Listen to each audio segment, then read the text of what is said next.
sé que no se alcanza a distinguir bien, pero pues aquí tenemos a nuestras más de 20 asociaciones que proporcionan atención a personas que viven con la condición y cada una proporciona diferentes servicios que pues puede ser de nutrición, de apoyo emocional, servicio médico y demás. En ese código QR ustedes pueden descargar el directorio con todos los datos de la asociación que les quede más cercana para que puedan acudir a ella y puedan tener un apoyo, ¿no? En todo esto que es vivir con diabetes. La siguiente, por favor.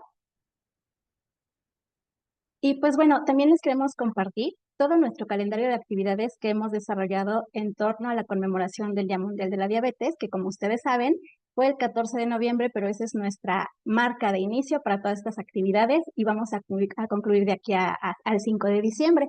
Como ustedes pueden ver en este calendario, pues le estamos presentando todas las actividades que tenemos todavía por delante. Arrancamos hoy con el 18 de noviembre con este taller. Lo que ustedes pueden ver con líneas azules es para personas que viven con diabetes, lo que viene en líneas amarillas es para profesionales de la salud. Todavía estamos muy a tiempo de que nos puedan acompañar, se puedan unir a estas actividades que de verdad van a estar muy interesantes. Todo esto lo pueden consultar en nuestras páginas, en nuestras redes, para que pues también estén enterados de todo lo que podemos hacer y compartan con sus conocidos, con sus familiares y con todas las personas que les interesa este tema, conocer más acerca de cómo cuidarla, el tratamiento, qué podemos hacer y demás. La siguiente, por favor. Y pues bueno, vamos a dar inicio con nuestro taller, no sin antes unas pequeñas recomendaciones para tener una mejor sesión. Entre ellas, vamos a mantener nuestros micrófonos apagados, por favor, para escuchar claramente a nuestra ponente, nuestras cámaras también apagadas para que tengamos una mejor transmisión y pueden ir poniendo sus preguntas en el chat, las cuales se las vamos a hacer llegar a la ponente, a Aileen, para que al final de la sesión nos pueda responder todas nuestras preguntas. La siguiente, por favor. Y bueno, sin más, pues les voy a presentar a nuestra ponente del día de hoy. Es la psicóloga educadora en diabetes, Aileen Jiménez López. Ella es licenciada en psicología por la UNAM, es pasante de la especialidad de intervención clínica con niños y adolescentes, también de la UNAM. Es educadora en diabetes por la Federación Mexicana de Diabetes y es adscrita al Servicio de Salud Mental en el Instituto Nacional de Pediatría. Forma parte del Comité Científico de la Federación Mexicana de Diabetes con el Subcomité de Diabetes Tipo 1. Es colaboradora con la Asociación con Diabetes Sí Se Puede, brindando atención psicológica y brinda atención psicológica privada. Ha participado en 4 ediciones de campamentos especializados en diabetes tipo 1 y también es profesora de diplomados de educación en diabetes en universidades privadas y seminarios de titulación en el IPN. Y pues bueno, sin más preámbulo, Aileen, muchísimas gracias por acompañarnos y te escuchamos. Los micrófonos y cámaras son tuyos. Adelante, por favor. Muchísimas gracias, Adriana, y muchísimas gracias a todos los que están conectados el día de hoy y que se interesaron por este tema que vemos en el calendario, que todas las actividades que estarán durante todos estos días son muy, muy fructíferas y vamos a aprender mucho. Me alegra mucho estar aquí hoy y compartir la parte del área emocional en la diabetes, ¿no? Hay muchas cosas que siempre hay que aprender. Mientras hacía esta ponencia, me preguntaba, ¿no? ¿Qué tanto les podía compartir? Hay muchísimo por ir aprendiendo, ir descubriendo con respecto a nuestras emociones y el impacto que tienen en la diabetes. Entonces, pues a lo largo de este taller van a ver que les haré varias preguntas. Para mí es importante no solamente yo estar hablando, sino también escucharlos, leerlos, ¿no? Sobre todo en el chat voy a poner por ahí algunas preguntitas y para que sea un poquito más dinámico, justamente sea la dinámica de un taller, poder ir respondiendo e ir interactuando en el chat va a ser mucho más grato para mí, ¿vale? Entonces, pues bueno, vamos a iniciar el día de hoy. Me ayudan a cambiarle. Bueno, justo les voy a hablar de diabetes y las emociones, ¿no? El impacto y que tiene en la diabetes y la importancia de conocerlas, que a veces parece que es muy sencillo, ¿no? Y que todos conocemos ya estas emociones que aparecen quizá en las películas, ¿no? Las típicas, alegría, tristeza, enojo, y solamente con saber el nombre parece que es necesario. Sin embargo, hay mucho más detrás de ellas. Tiene que ver con poder identificar y saber que sí sepamos realmente cuál es la emoción que estamos sintiendo y cómo eso está afectando no solamente en nuestro día a día, sino incluso en los niveles glucémicos. Vamos a la siguiente. Quiero que empecemos haciendo esta pregunta para todos y aquí sí me gustaría leerlos para empezar. Ahí les puse algunos ejemplos de emociones. ¿Con qué emoción han estado más presentes esta semana viviendo con diabetes? Sé que aquí hay de todo, ¿no? Personas quizá que puedan vivir con diabetes, que son especialistas, que sean cuidadores. ¿Cuál es la emoción que ha estado más presente con respecto a la diabetes en esta semana? Me gustaría escuchar, porque tiene que haber de todo. O sea, hablábamos justo de la identificación. Vamos a saber si al final de la ponencia pensamos lo mismo. Aquí escucho o leo más bien cansancio, esperanza, frustración y miedo, tristeza. Ok, frustración, esperanza. Ok, es importante justo saberlo porque incluso hasta en temas de empatía podemos decir tal vez algunos, ¿no? Yo lo estoy viviendo con mucho miedo, con mucha frustración, por ahí leí algo como soy prediabética, estoy en este proceso, tengo mucho miedo, no sé cómo voy a lidiar con esto. Sin embargo, hay otras personas que están compartiendo el mismo espacio que lo están viviendo con esperanza, ¿no? Y esto quizá nos hace preguntarnos cómo lo hacen, ¿no? ¿Por qué? ¿Por qué en este momento estas personas tienen esperanza y yo estoy tan enojado? ¿No? Yo estoy tan frustrado como ponen aquí. Y de esto se trata esta ponencia, de poder averiguar cómo lo estoy viviendo yo, incluso cómo lo han vivido otras personas, para saber cómo llegar a esta otra emoción, ¿no? Que no quiero decir con esto que todos siempre vamos a buscar la esperanza, la alegría, ¿no? Se trata de poder entender lo que estoy viviendo, no de eliminar emociones. Eso no hacemos los psicólogos, no esperamos hacerlo. ¿Ah? Entonces me ponen ahí cansancio, veo que están divididas las emociones, ¿no? Entre cansancio y estas emociones un poco más agotadoras, difíciles, y estas emociones un poco más esperanzadoras, vamos a poner así, sobre todo porque va más hacia la esperanza. Bueno, pues entonces, justamente desde el poder identificar cómo estoy en este momento, también es importante hacia dónde vamos a ir dirigiendo las estrategias que les voy a presentar más adelante. Podemos cambiar. Quiero leerles algunas de las frases que escucho muy a menudo. Yo quiero compartirles, como decía ahí en mi semblanza, yo trabajo día a día con niños, sobre todo niños, niñas y adolescentes que viven con diabetes.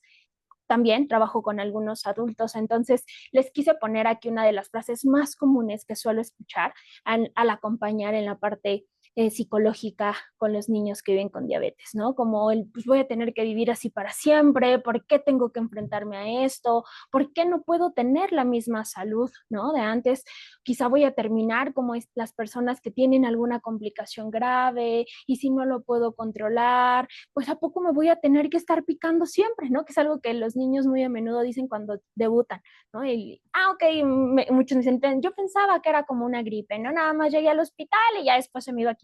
Pero el saber que va a ser la misma dinámica durante toda su vida genera mucha frustración, hay muchas emociones y es importante conocer lo que pensamos, y ahorita vamos a hablar justamente de esta relación que hay entre todo lo que estamos pensando y todo lo que sentimos y por qué actuamos de esta manera en el vivir y en el cuidar de nuestro diagnóstico. Entonces, imaginemos, ¿no? A una persona que elijan cualquiera de estos globitos o incluso si no está aquí, elijan cualquiera otro que en algún momento ustedes han escuchado o han pensado sobre lo complicado quizá que puede ser en alguna ocasión, en algún día en particular, el vivir con diabetes y el impacto emocional que puede tener, ¿no? Por ejemplo, ¿por qué no puedo tener la misma salud que antes?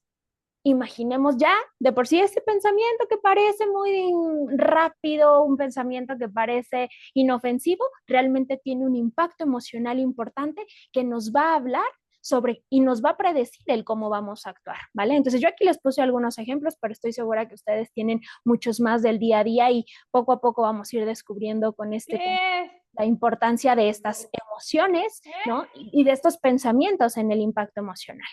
Vamos a cambiar, por favor. Bueno, quiero, y los objetivos un poco de esta ponencia son, ay, listo, me ven quitado el micro, listo, ahí está, sí me escuchan, ¿verdad? Los objetivos de estas ponencias, de esta ponencia, perdón, de este taller es hablar de cómo las emociones cambian la forma en la que estamos tomando decisiones en el día a día. ¿De acuerdo? No es lo mismo la decisión que voy a tomar si amanecí o estoy cansada, ¿no? Si hoy, el día de hoy, estoy muy cansada por el vivir el día a día con diabetes, por haber tenido una noche complicada, quizá por una hipoglucemia y no haberla podido elevar rápido, ¿no? Esto también nos hace no tomar quizás siempre las mejores decisiones. No es lo mismo cuando estoy con esperanza, cuando estoy con mucha calma, la decisión que voy a tomar a cuando estoy sumamente enojada, ¿no? Entonces, en el tema emocional es de suma importancia y a mí me encanta por ahí ocasionalmente presumir que si no trabajamos con la salud emocional en el área de la diabetes, difícilmente vamos a poder llevar un buen control glucémico y seguir las indicaciones necesarias, porque como les decía, depende de la emoción que presente en este momento o que esté persistiendo en mí, son las decisiones que voy a tomar. Piensen en sus hijos, en ustedes mismos, en sus pacientes, ¿vale? El cómo las decisiones que van tomando día a día tienen un impacto a partir del cómo se sienten y lo que piensan con respecto al diagnóstico, ¿vale? Otro de los objetivos es que vamos a hablar de cómo el cuerpo también siente estas emociones, ¿no? Sobre todo estas subidas y bajadas, y no hablamos de sentir solamente en temas emocionales, sino incluso en el impacto en la hiper e hipoglucemia.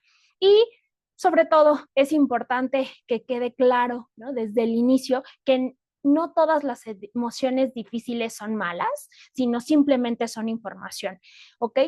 Me gustaría que al menos de esta, o yo espero que se lleven muchas cosas, pero una de las principales que espero es que se lleven que ninguna emoción es mala, ¿de acuerdo? Ninguna, la presencia de ninguna emoción es mala, nos da información sobre lo que está pasando, sobre qué es lo que nos hace sentir ciertas cosas, ¿de acuerdo? Nunca bien, y pasa ocasionalmente, ¿no? Cuando dicen, es que es malo que estés enojado, no, es que no debes estar triste, debes verlo con mucha esperanza. Por supuesto que no, no todos lo vivimos igual, todos tenemos historias diferentes, ¿de acuerdo? Entonces, la presencia de emociones difíciles como el cansancio, la tristeza, el enojo, la frustración, no son malos, no son emociones malas, simplemente nos están dando información sobre dónde tenemos que trabajar. ¿De acuerdo? Entonces, eso es importantísimo que quede claro y que no vamos a buscar siempre tener emociones de alegría, esperanza y calma. Eso no es saludable. ¿De acuerdo? Entonces, vamos a darle la bienvenida a estas emociones difíciles a partir de aquí. Cambiamos, por favor. Entonces, primero quiero hablarles y darles un poco de teoría con respecto al por qué es importante esta parte emocional. Más adelante me gustaría escucharlo sobre el cómo ustedes lo están viviendo y darles algunas herramientas incluso para hacerlo, para ir controlándolas, ¿vale? Entonces, primero tenemos que saber que la diabetes es considerada una de las enfermedades más demandantes en temas físicos, psicológicos, ¿de acuerdo? No es un diagnóstico a diferencia quizá de otros, que es quizás solamente por un momento o que depende más del médico, que definitivamente sí depende mucho del seguimiento de los profesionales de la salud, pero todos aquí sabemos que la diabetes tiene que ver mucho con las decisiones que yo tome, no forzosamente porque no tengo al médico todos los días ahí, ¿de acuerdo? No tengo al nutriólogo, al educador en diabetes, entonces es una de las enfermedades que requiere mucha demanda durante el día, la noche, durante todo nuestro día a día. Si nos vamos de vacaciones, nos llevamos a la diabetes con nosotros. Entonces, es una de las enfermedades más complejas con respecto a esto. Inicialmente, las personas que son diagnosticadas con diabetes tienen que pasar un proceso de ajuste, que ahorita vamos a hablar de eso, de cómo el impacto en el debut y hace que vivamos un proceso de duelo, que es importante conocer dónde estamos, dónde nos ubicamos para también poder entender lo que estamos atravesando. ¿De acuerdo? Entonces nos tenemos que adaptar completamente a este nuevo estilo de vida. Esto va a generar reacciones y sentimientos diversos, ¿vale? Ahorita más adelante nos meteremos con el tema del duelo. Es importante saber también que estas reacciones y sentimientos pueden hacer que la persona pueda tener descuidos en su cuidado. Y no es porque la persona no se quiera, no es porque la persona no le importe, no podemos generalizar este tipo de discursos que constantemente escuchamos, ¿no? Y sobre todo llegan a terapia con el es que mi hijo no le importa, no se quiere morir, quiere que le pase algo, ¿no? Y entonces estamos replicando este tipo de discursos que no forzosamente van allí, sino que el proceso de adaptación y la presencia de todos estos sentimientos hacen que no siempre llevemos un mejor cuidado. Por eso es importante entenderlos. Por eso es importante saber qué estoy viviendo, qué estoy sintiendo emocionalmente para poder entender de dónde viene este descuido, ¿vale?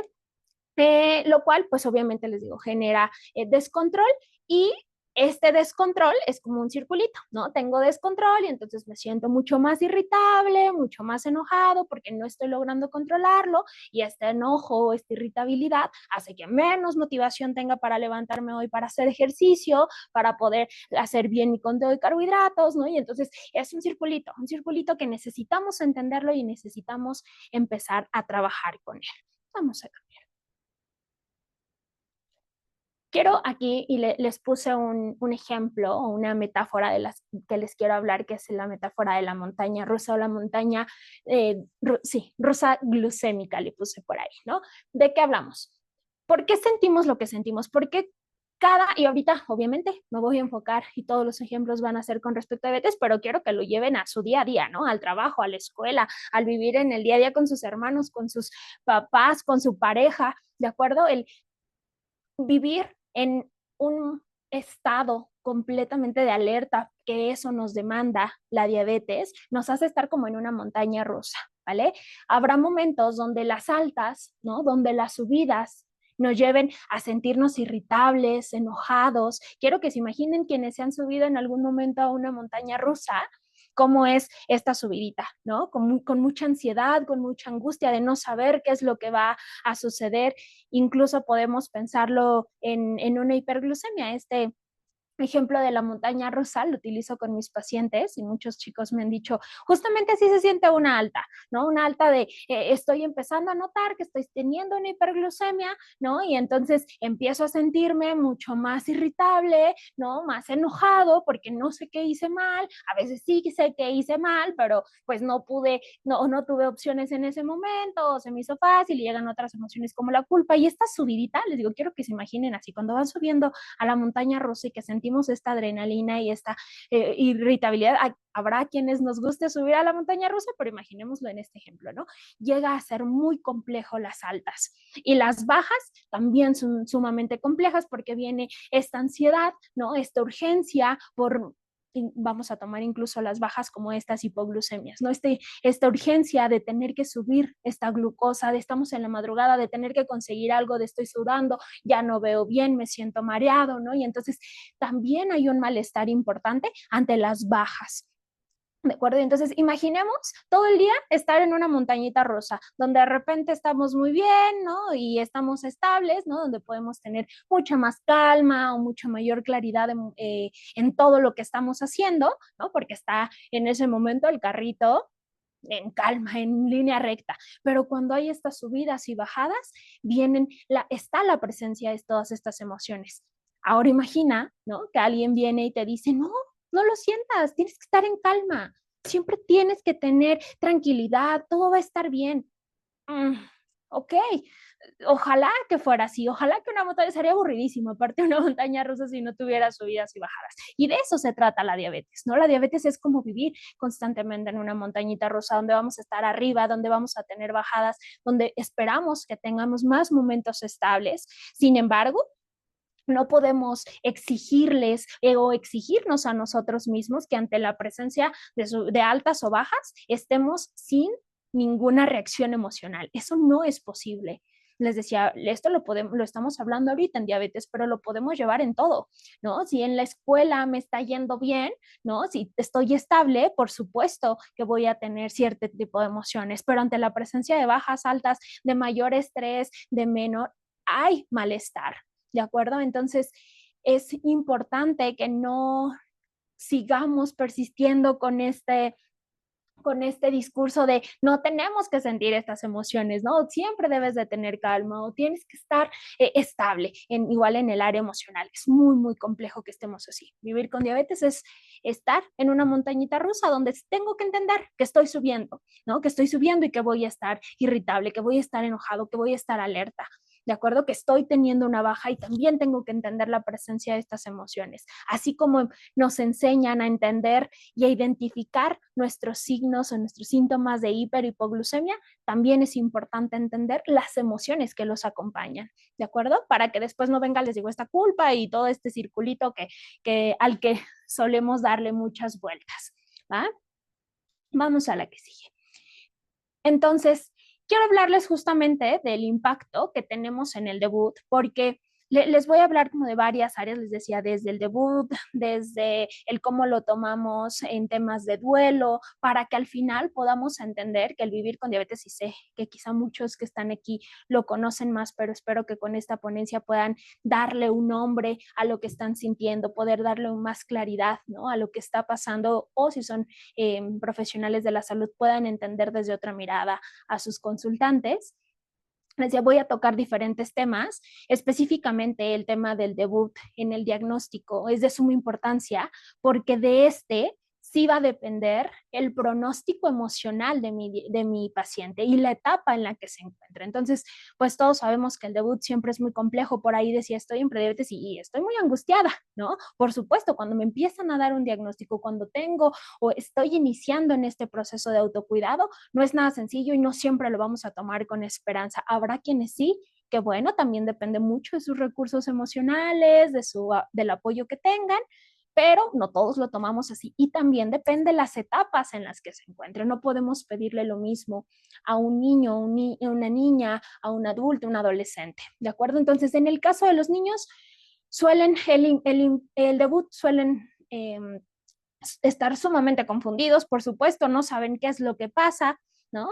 No saben por qué los están pinchando, por qué están en el hospital, por qué ahora los tienen que estar inyectando, ¿de acuerdo? Entonces, hay una importante confusión en el caso de los niños y es difícil que ellos comprendan lo que está pasando, por eso necesitamos enseñarles, pero a su nivel, y para eso los educadores en diabetes y los médicos es importante que los involucren en el tratamiento. En ocasiones solemos escuchar a personas que solo se dirigen a ellos, ¿no? Que los papás solamente queremos que nos expliquen a nosotros porque nosotros lo vamos a saber hacer, pero no, necesitamos explicarles a ellos, sobre todo por el impacto emocional que va a tener, el qué es lo que está sucediendo, obviamente adaptándolo a su etapa y a su nivel de desarrollo.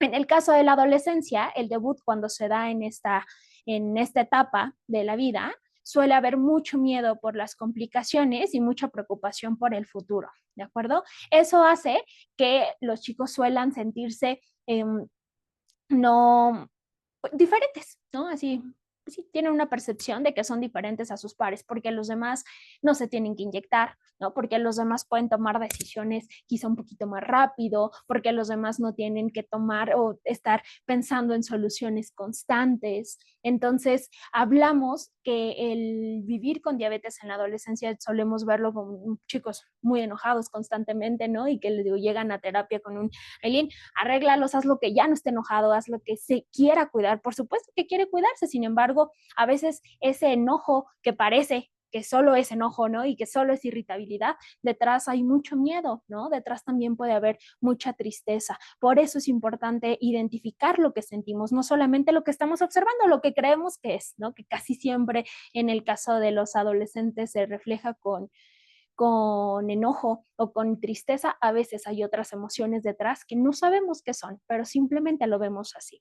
Lo que tenemos que hacer obviamente es tener una actitud firme porque necesitamos acompañarlos, sin embargo también necesitamos tener dialogar con ellos y enseñarles, educarlos en diabetes para que tomen mejores decisiones. En el caso de la adultez y con adultos mayores, obviamente hay una pérdida en el equilibrio desde de su día a día, equilibrio fisiológico de sus actividades, ¿no?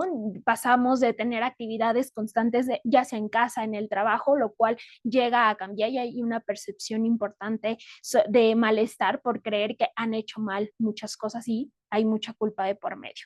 Es importante trabajar para la adaptación al nuevo estilo de vida, y en el caso de los adultos mayores, el trabajo y el debut es importante porque puede dar una percepción de sentirse una carga más por el diagnóstico. Entonces, conocer cómo mi hijo, como yo, como mi paciente vivió el debut es de suma importancia para saber el pronóstico. Si vivió un debut muy complejo, si no recibió o no percibió mucho apoyo, si no le explicaron, si no entendió, si lo culparon, ¿no? De la forma en la que recibió el debut nos va a hablar sobre cómo la persona va a poder enfrentar y tener ciertas emociones con respecto al diagnóstico, ¿vale? Entonces ahí tenemos el debut, es parte clave para poder saber qué emociones están presentes.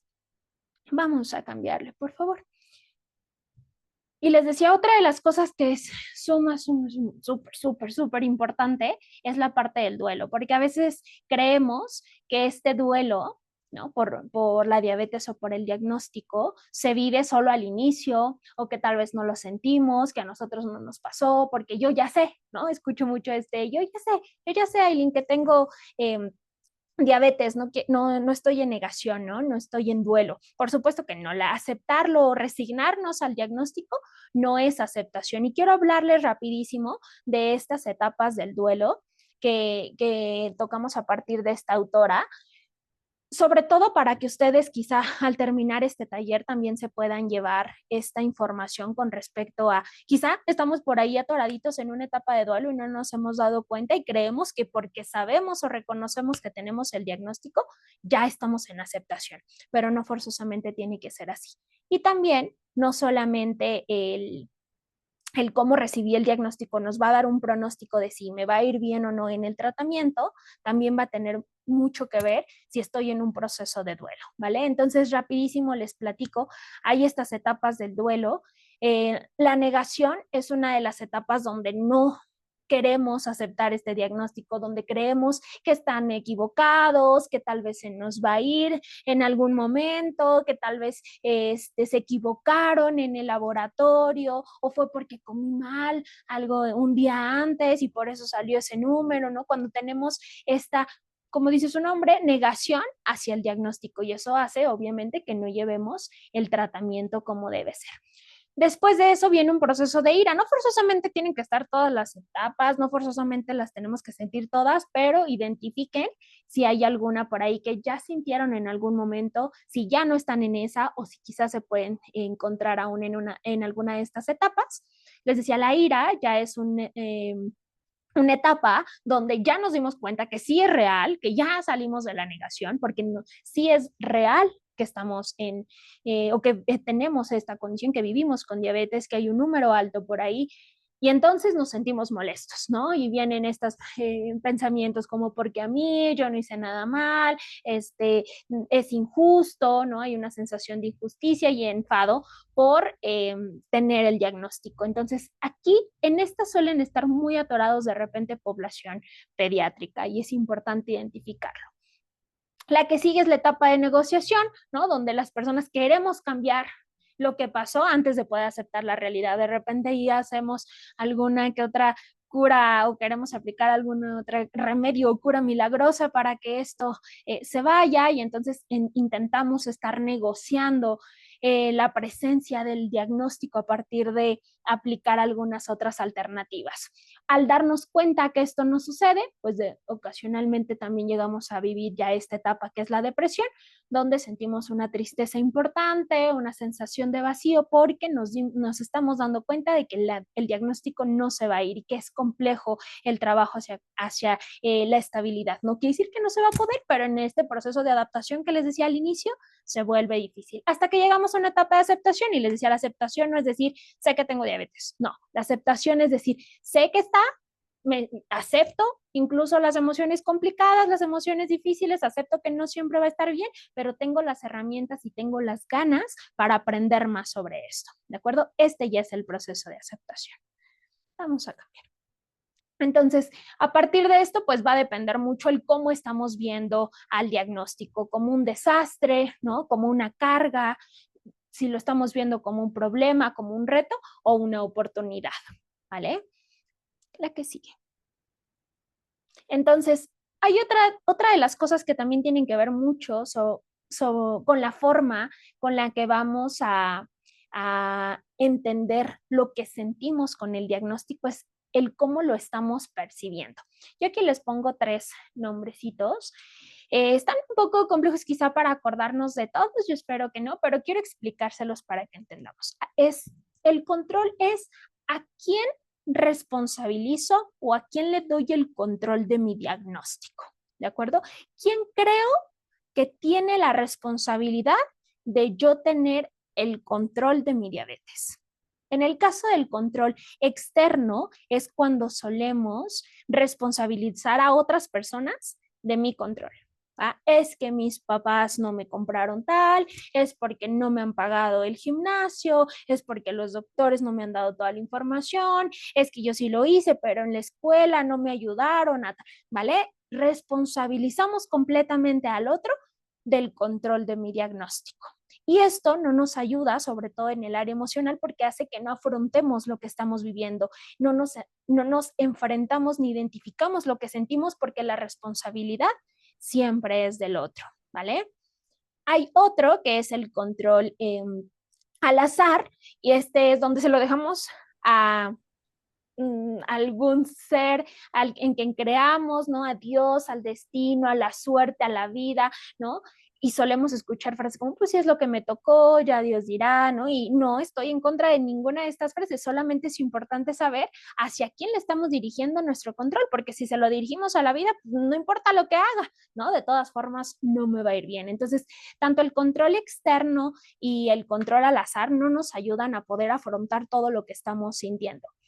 Y es importante que nos dirijamos hacia el control interno, que es lo que en psicología buscamos. El psicólogo educador en diabetes es lo que intenta hacer al acompañar a los pacientes, que nos podamos hacer responsables, ¿vale? Que podamos darnos cuenta que esto depende de mí, ¿vale? Sé que fue por algo que yo hice, a mí me corresponde aprender sobre el diagnóstico, es mi responsabilidad, ¿no? Lo que está sucediendo. Entonces, la forma en la que lo percibamos nos va a ayudar o nos va a ser también un predictor sobre el impacto que está teniendo en nosotros. Estos tres ejemplos se los quise compartir porque para mí es importante que en este taller se lleven también información sobre ustedes, que puedan identificar si en algún momento ustedes lo han pensado, ¿no? Si en algún momento han escuchado a alguien más decir este tipo de frases, ¿no? A sus hijos, a su pareja, a la persona con la que viven, que vive con diabetes, a ustedes mismos, les digo, a sus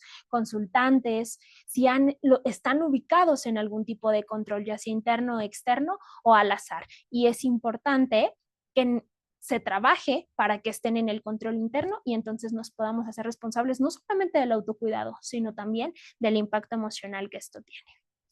Vamos a cambiar, por favor. Si tienen dudas o alguna, no sé, participación que quieran tener sin tema, pueden escribirlo en el chat y lo vamos a ir leyendo, ¿vale?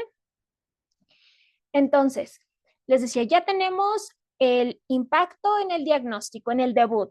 Tenemos el tema del duelo, tenemos la forma en la que percibimos, si se le echamos la culpa a los demás, si nos responsabilizamos nosotros, si responsabilizamos al azar, ¿no? Ya tenemos estos factores que nos dicen o nos predicen cómo nos va a ir en el diagnóstico o en el afrontamiento al diagnóstico. Ahora hay que sumarle el estigma que hay asociado al diagnóstico, ¿vale? Y se puede ver de diferentes niveles y también es necesario que ustedes identifiquen si en algún momento lo han vivido o lo han escuchado. El estigma a nivel individual, ¿no? Es el grado, le ponemos como de autoestigma. ¿Qué tanto yo tengo ciertas demandas, tengo cierta idea de que debo ser de cierta manera? La diabetes o yo como persona que vive con diabetes tengo o debo de comportarme así, ¿vale? O incluso no solamente conmigo, sino quizá con la comunidad en general, con los médicos, el autoestigma. ¿De acuerdo? Como solemos darnos un peso súper, súper fuerte al cómo deberíamos vivir con el diagnóstico y el que nos aprendamos o nos eduquemos en diabetes nos va a ayudar a darnos cuenta que si nos ponemos cada vez reglas mucho más rígidas va a ser más complejo poder vivir con calma y con esperanza este diagnóstico, ¿vale? Otro de los niveles es el nivel ocupacional, interpersonal, perdón, esto ya ocurre cuando las personas suelen ser víctimas de tratos discriminatorios por parte de otros. Digo, estos son como ciertos los estigmas que hay. Estigma, el que yo me tengo hacia mí mismo, el que la parte interpersonal o la sociedad puede tener hacia conmigo y el estigma estructural. Esto ya tiene que ver más con la parte de las prácticas institucionales, con las leyes o las políticas sociales que ponen a ciertos grupos en desventaja y que desafortunadamente la comunidad que vive con diabetes suele vivir mucho de este estigma a nivel estructural, ¿de acuerdo? Que es incluso una de las cosas que se pretende trabajar. Entonces, bueno, le digo, cada vez le estamos sumando más cosas. Cuando suelo dar este tipo de pláticas, muchas personas me dicen como, ay, no, Eli, no lo había pensado. A veces creía que solo era, digo, alegría, tristeza, enojo. No, es todo lo que hay detrás del vivir con el diagnóstico, desde el recibirlo, desde la etapa de desarrollo en la que estoy, ¿no? Desde lo que estoy viviendo, desde el estigma lo que estoy teniendo en mi día a día. Y entonces esto le suma una carga emocional hacia el vivir. No solamente es el numerito, sino es todo lo que hay detrás de ello. ¿De acuerdo? Vamos a cambiar. Entonces, quiero hablarles de alguna de los impactos emocionales, de los trastornos más usuales que están reportados en la literatura sobre el vivir con diabetes, siendo la depresión una de los trastornos emocionales más usuales. También es importante identificar que la depresión no solo es sentirnos triste, de acuerdo, que es algo que solemos repetir también mucho, ¿no? Está deprimido, seguro porque está deprimido. No, no es lo mismo la depresión que la tristeza. Entonces es necesario, y aquí les puse algunos de los síntomas más usuales de depresión, y si en algún momento detectan, ya sea que ustedes, sus hijos, hijas, su pareja, la persona con la que vive con diabetes, su paciente atraviesa por un episodio depresivo, es importante poder identificarlo, porque las personas que padecen depresión tienen un mayor riesgo a sufrir complicaciones en diabetes. Es lo que les decía, es como un circulito. Cuando no logro tener quizás cierta motivación o ganas para el autocuidado, y entonces tengo un descontrol, y este descontrol hace que mi motivación sea menor, ¿no? Y entonces sigue este circulito que hace que podamos tener mayores complicaciones. Y hay algunos síntomas: pérdida por el placer, pérdida de apetito. Imaginemos a una persona que vive con diabetes que está teniendo pérdida del apetito o atracones, ¿no? Eh, eh, esta, esto es súper peligroso, ¿no? Porque imaginemos a alguien que tiene algún atracón por el episodio depresivo que está viviendo y no se monitorea, ¿no? O no se inyecta, o no sé, no hace alguna de las acciones esenciales para el autocuidado. Entonces, no solamente hablamos del que no se quiere o que no sabe, ¿no? No sabe que tiene que contar carbohidratos o que no le importa. No, estamos hablando de que el diagnóstico mental de base está dificultando la adaptación al tratamiento y el seguimiento del mismo, ¿vale? Entonces, hay más, ¿no? Disminución del interés, ya no me importa, ¿no? Ya no quiero seguir, me siento cansado, me siento deprimido. Otra vez, pero no porque forzosamente tengamos una, significa que tenemos depresión. Solo es importante identificar si hay algunas de ellas, y si es así, puedan acudir con un especialista en salud mental para que pueda hacer un buen diagnóstico. Pero sí es importante saber que ansiedad y depresión, ahorita hablaremos de ansiedad, que ansiedad y depresión son dos de los trastornos emocionales más reportados en personas que viven con diabetes, ¿vale? Entonces, solo para que estemos muy alertas ahí. Vamos a cambiarle, por favor. Aquí les quise poner la diferencia de estrés y ansiedad, porque al igual que con depresión, es algo que solemos repetir muy a menudo, ¿no? Y que está bien cuando alguien me dice a mí como, oye, Aileen, estoy deprimido, estoy ansioso, es bipolar, ¿no? Y utilizamos términos psicológicos o en temas de salud mental al azar, ¿no? O por ahí, sí, sin tanta información. A mí no me genera tanto malestar, creo que hace que, o nos da información de que temas en salud mental están más presentes en nuestro día a día y estamos más alerta a ellos, pero sí es importante poder nombrarlos bien, ¿de acuerdo? Entonces, este término de ansiedad, si ustedes lo han escuchado o lo han dicho en algún momento, incluso yo en algún momento lo he pensado, conmigo misma o con alguna otra persona, lo decimos muy, muy a menudo. Es importante poder identificar qué cosas son estrés y cuáles son ansiedad, ¿vale? El estrés es una respuesta que nuestro cuerpo tiene normal, natural, a una situación que percibe como peligrosa. ¿De acuerdo? Es totalmente natural sentir estrés. Y más en la época en la que nos encontramos, ¿no? Donde hay muchos, muchos, muchos factores que nos generan estrés. ¿Vale? Desde el tema, no sé, seguridad, económico, en temas de la escuela sentimos estrés, de adaptación, todo el tiempo, y vivimos en una época, en un siglo de sumo, muchísimo estrés, ¿no? En temas, no sé, atravesamos una pandemia, la cual fue sumamente estresante. Es importante saber qué cosas son una respuesta natural ¿no? De lo que estamos viviendo, lo podemos identificar con una simple pregunta que siempre yo les hago a mis consultantes. ¿Tú crees que una persona normal se estresaría ante este estímulo? No sé. Alguien es que está súper ansiosa, tiene ansiedad porque tiene mucha presión en la escuela. Ok, está estresada. No sabemos si no ansiosa, pero al menos sabemos que sí está estresada, ¿no? Porque la presión en la escuela forzosamente va a traer consigo estrés, ¿vale? Una cosa es estrés y otra cosa ansiedad. Ya la ansiedad es un sentimiento de preocupación o temor ya generalizado, donde ya ni siquiera pasa una situación estresante per se, pero nuestra mente crea estas situaciones y nos hace estar en este estado de alerta todo el tiempo, ¿vale? Esa es la diferencia con el estrés, es este estado de alerta o de temor, de ansiedad, que nos hace que está durante todo el tiempo, aún sin un desencadenante. Y como les decía, las personas con diabetes tienen 20% mayor probabilidad de tener ansiedad en algún momento de su vida que las personas que no viven con el diagnóstico. ¿Va? Entonces, pues le sumamos y sabemos, vivir con diabetes es sumamente estresante todo el tiempo, desde el sonidito, ¿no? De la microinfusora, desde el esperar el número en el glucómetro. Una chica una paciente en algún momento me dice, ¿sabes por qué no monitorea, Eileen? Porque no quiero ver ese número. No quiero verlo.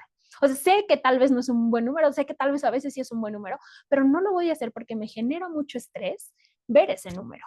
¿De acuerdo? Entonces, hablamos justamente de cómo él tiene un impacto día a día el vivir con diabetes con respecto a estrés y eso aumenta la probabilidad de en algún momento tener ansiedad. Vamos a cambiarle, por favor. Vi por aquí una preguntita que ahorita me voy a ir justamente a la parte de las estrategias, ¿vale? Así que la dejo por ahí en cosa. Entonces, bueno, voy con este más, que es el tema del burnout en diabetes, que es un estado de cansancio físico y emocional que se presenta debido al desgaste por el manejo continuo de la enfermedad, ¿vale? El burnout es una de las cosas más usuales también observar en diabetes y es como justamente este estado de estrés constante y esto puede llevarnos a descuidar, como les decía, el tratamiento. No es lo mismo una persona que esté en calma, que esté en esperanza o que está viviendo burnout y esto hace que no tenga un buen apego al tratamiento. Entonces no hablamos de que la persona no quiere cuidarse o no le interesa, hablamos de que está cansado, de que está en un momento o atravesando un burnout, ¿vale? En la que sigue, por favor. Otra de las cosas que también está asociada mucho con respecto a emociones y salud mental con el diagnóstico de diabetes son los trastornos alimentarios. ¿Va? Se ha encontrado que los trastornos de alimentación están de una o dos veces más comunes en personas que viven con diabetes, en población en general. Eh, Dentro sobre todo de población con mujeres que viven con diabetes tipo 1, que sabemos que los trastornos alimentarios están más presentes en mujeres, específicamente en mujeres que viven con DT1, pues suelen estar muy, muy informadas sobre el control a través de la alimentación. ¿De acuerdo? Entonces, esto las hace mucho más propensas. Vamos a cambiarle a trastornos alimentarios, sobre todo anorexia y bulimia. Vamos a cambiar, por favor. Justo les decía, las personas que viven con diabetes son constantemente educados para mantenerse enfocados en su dieta y puedan tener controlados sus niveles de glucosa. Entonces, si tenemos un impacto con respecto a la percepción corporal, a esta sensación de cansancio, de estigmas, incluso hablábamos de este estigma a nivel individual, puede afectar y generar un trastorno alimentario. ¿Va? Esta expectativa genera mucha tensión, genera mucha ansiedad en los pacientes y resulta en sentimientos de culpa y fracaso, ¿no? Por no cumplir con lo esperado, lo que puede llevar a que los pacientes lleven a cabo dietas sumamente rigurosas y comportamientos compensatorios para tener un control glucémico o para mantener el peso que les piden, ¿de acuerdo? Entonces, aguas porque tenemos que también tomar en cuenta mucho, mucho los trastornos de la conducta alimentaria en las personas que viven con diabetes. La que sigue, por favor. Y hay una cosa que es de suma importancia que también quiero hablarles, ¿no? Que les digo, cada vez se van sumando más temas. Ay, sí, Eileen, estoy atravesando quizá el proceso de duelo, el debut fue súper complejo, es un adolescente, ¿no? Que recibió el diagnóstico, quizá está pasando por un proceso complejo en el día a día, ¿no? Ya de su vida en general en la escuela, con la pareja, en la parte social, ¿no? Y aparte le sumamos pues esta prevalencia en algunos trastornos emocionales muy usuales, pero también es importante reconocer cuando el cuidador está teniendo ciertas complicaciones, porque no solamente necesitamos hablar de la persona que vive con el diagnóstico, sino también de los cuidadores primarios, que no, pues son la base, sobre todo con pacientes pediátricos, ¿vale? La presencia del síndrome del cuidador se caracteriza por la presencia de estrés, ansiedad, ya vimos la diferencia entre esas dos, ¿va? Estrés y ansiedad están ambas, ¿no? Depresión, irritables, insomnios, dificultad para concentrarse, apatía. Aquí les puse varias de estos síntomas que se pueden observar en un cuidador. Puede incluso haber consumo de sustancias y se presentan sobre todo sentimientos de culpa, hacen que dejen de lado actividades que son valiosas para ellos, ¿no? Diversión, al igual, no sé, salir con sus amigos, hacer cosas que antes eran satisfactorias por solamente dedicarse al cuidado y sentir emociones muy intensas de culpa cuando el número que esperábamos, los resultados que queríamos no se están dando de la forma en la que pensábamos, ¿vale? Y suelen manifestarse también con tristeza, hay mucha tensión en el ambiente porque no lo estás logrando, porque no estamos siendo capaces de hacerlo, sentimientos de soledad y aislamiento, no solamente social, sino también se puede ver de manera familiar. Y esto quise ponerlo aquí porque sé que muchos de los que están aquí pueden ser cuidadores y es importante reconocer no solamente las emociones que está viviendo la persona que vive con diabetes, sino también sus cuidadores, ¿vale? Entonces, pues una de las demandas de la parte emocional en vivir con diabetes es transformar, como les decía, todas esas emociones en información, lo que les decía al inicio, las emociones complejas o difíciles, lo que nos están dando es información, no es que sean malas. Si yo estoy sintiendo alguna de estas cosas que ya les mencioné aquí, si estoy sintiendo mucha irritabilidad, si estoy sintiendo, o hay muchas cosas que me están estresando, que ya estoy empezando a estar ansioso, ¿no? Que ya estoy empezando a sentir estas emociones de malestar, incluso cuando no esté pasando algo en este momento. Entonces, eso es lo que intentamos transformar y nuestro cuerpo nos está dando información, incluso nos da información a través de los niveles glucémicos, ¿vale? Entonces, vamos a cambiar. Y les decía, hacia dónde nos vamos a dirigir y ahora aquí ya no voy a hablar tanto, más bien a partir de lo que estuve platicándoles en estos minutos, quisiera escucharlos también a ustedes y poder saber si ustedes pudieran tener una frase o una palabra que describiera cómo los hace sentir vivir con diabetes últimamente, otra vez, si ustedes no viven con diabetes, pero cómo los hace sentir ser un cuidador, ¿no? Primario, un especialista o un personal de salud en el tema de diabetes, ¿qué pondrían? ¿Cuál es la frase que describe cómo los hace sentir su diabetes? Porque a partir de esto es donde vamos a iniciar la parte de la identificación emocional. ¿Va? Para poder saber qué arreglar en el tema de emociones, pues primero tengo que saber qué estoy sintiendo, ¿vale? Entonces, me gustaría poder leerlos aquí. Si tuvieran una frase, una palabra, ¿cuál sería? Ok, me gusta. Cautela, incertidumbre, especial, rebasada, triste y frustrado por no saber qué hacer. Ok, con expectativa. Muy bien.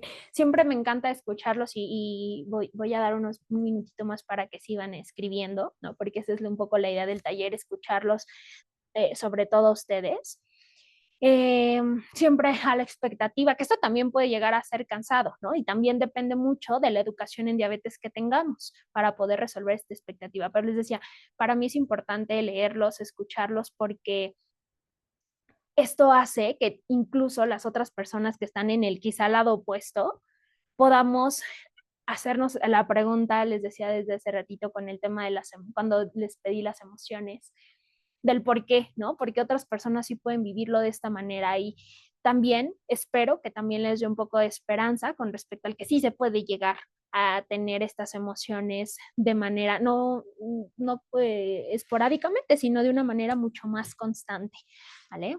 Como cuidador me siento con esperanza, ok, quizá habrá cuidadores por ahí que estén cansados, desesperados, ¿no? Como madre de un chico de 17 años con diabetes me siento con incertidumbre. Oh, eso es complejo, ¿no? Por ejemplo, por ahí de repente los papás de niños se sienten con un poco más de control porque todavía tenemos mayor control en la etapa infantil. Sin embargo, ya con los adolescentes al buscar esta independencia que es normal y que es esperada y que es buena, ¿no? Sin embargo, nos genera mucho malestar con respecto al qué está comiendo en la escuela, ¿no? Si sí lo está haciendo bien, si sí está contando, qué papel tengo yo, ¿no? Entonces puede haber mucha incertidumbre. Vivir con una carga, aunque a veces esa carga se libera, se vuelve a llenar la bolsa con comentarios o cansancio. Ok, te dan luz, pero a veces se van apagando y regresa. Ok, muchas gracias. Angustia y tristeza como cuidadora primaria, una cuidadora frustrada, que me esfuerzo en cuidarme no sea suficiente. Ok, muchas gracias. Entonces, eh, les digo, si nos damos cuenta, hay muchas perspectivas totalmente diferentes y dependerá de muchas cosas. Dependerá del momento en la etapa de desarrollo en la que estés, si soy niño, niña, adolescente, adulto, ¿no? También depende de mis redes de apoyo, también depende de si estoy atravesando, les decía, por un proceso emocional complejo, el que yo pueda tener esta respuesta en este momento, ¿no? El cómo lo estoy viviendo, con la necesidad de aprender para tener herramientas para saber cómo actuar. Súper, me encanta, me encanta. Entonces, ese es el cómo estamos en este momento. Vamos a cambiar, por favor. Es decir, para poder saber hacia dónde nos vamos a dirigir, pues es importante primero saber qué estoy sintiendo, ¿no? Cuando y siempre les doy este ejemplo a mis consultantes, imagina, ¿no? Que yo te pido que cambies algo en esta habitación, en la habitación que ustedes estén, ¿no? En el lugar donde ustedes estén. Les pido que cambien algo para que esté mejor, pero no les digo qué, ¿no? Entonces, muchos dicen, Aileen, pues ¿de dónde empiezo si no me has dicho qué? Justamente, ¿cómo pretendemos cambiar algo y estar mejor? ¿No? Que es lo que siempre buscamos. Quiero estar mejor, quiero estar bien. Ok, pero ¿qué tienes que cambiar? No, pues no sé. De eso se trata, la identificación emocional. Primero tengo que saber cómo estoy en este momento. Estoy cansada, estoy frustrada, estoy con esperanza, estoy con ganas de aprender, estoy con muchísima incertidumbre, estoy súper ansiosa. Tengo que saber cómo estoy para entonces saber qué tengo que hacer. ¿De acuerdo? No hay una receta mágica para que a todos les funcione y que todos estemos bien o todos estemos estables. Así no va. Primero necesito saber cómo estoy. Por eso es que les hacía esta pregunta. ¿Cómo estamos? Quiero que quise ponerles algunos ejemplos de algunas pacientes, son ejemplos muy generales, ¿no? Sobre el cómo empezamos a identificar estas emociones en el día a día en los pacientes, ¿no? Por ejemplo, aquí les puse el caso de María, una adolescente que ya tiene 5 años viviendo con diabetes y constantemente en su discurso recalca pues quiero estar como antes, quiero ser como antes, quiero no tener que estar pensando y contando y deteniéndome, ¿no? Ella dice esto como antes, no tenía que pensar en todo, ahora siempre siento que estoy vigilando algo y que no puedo descansar ningún día. Aquí observamos obviamente esta sensación o esta emoción de tristeza que aparece como esta sensación de pérdida, ¿ah? De pérdida a la espontaneidad. Ya no soy tan espontánea, ya no tengo el control de mi vida, de mi diabetes, porque la tiene el diagnóstico, ¿de acuerdo? Y esto puede generar emociones como tristeza. Vamos a cambiar. Hay también otras emociones, aquí les puse uno de enojo, ¿no? Por ejemplo, Luis se siente molesto, irritable cada que le recuerdan que tiene que monitorear su glucosa. No sé, ¿a cuántos les suena esto de, ya te checaste, ¿no? Y los chicos suelen mostrarse irritables y no forzosamente tiene que ser enojo. Pues les decía, puede haber alguna otra emoción, pero se puede ver, digo, de distintas maneras. Aquí sí lo puse como enojo, pero puede verse con la presencia de alguna otra emoción.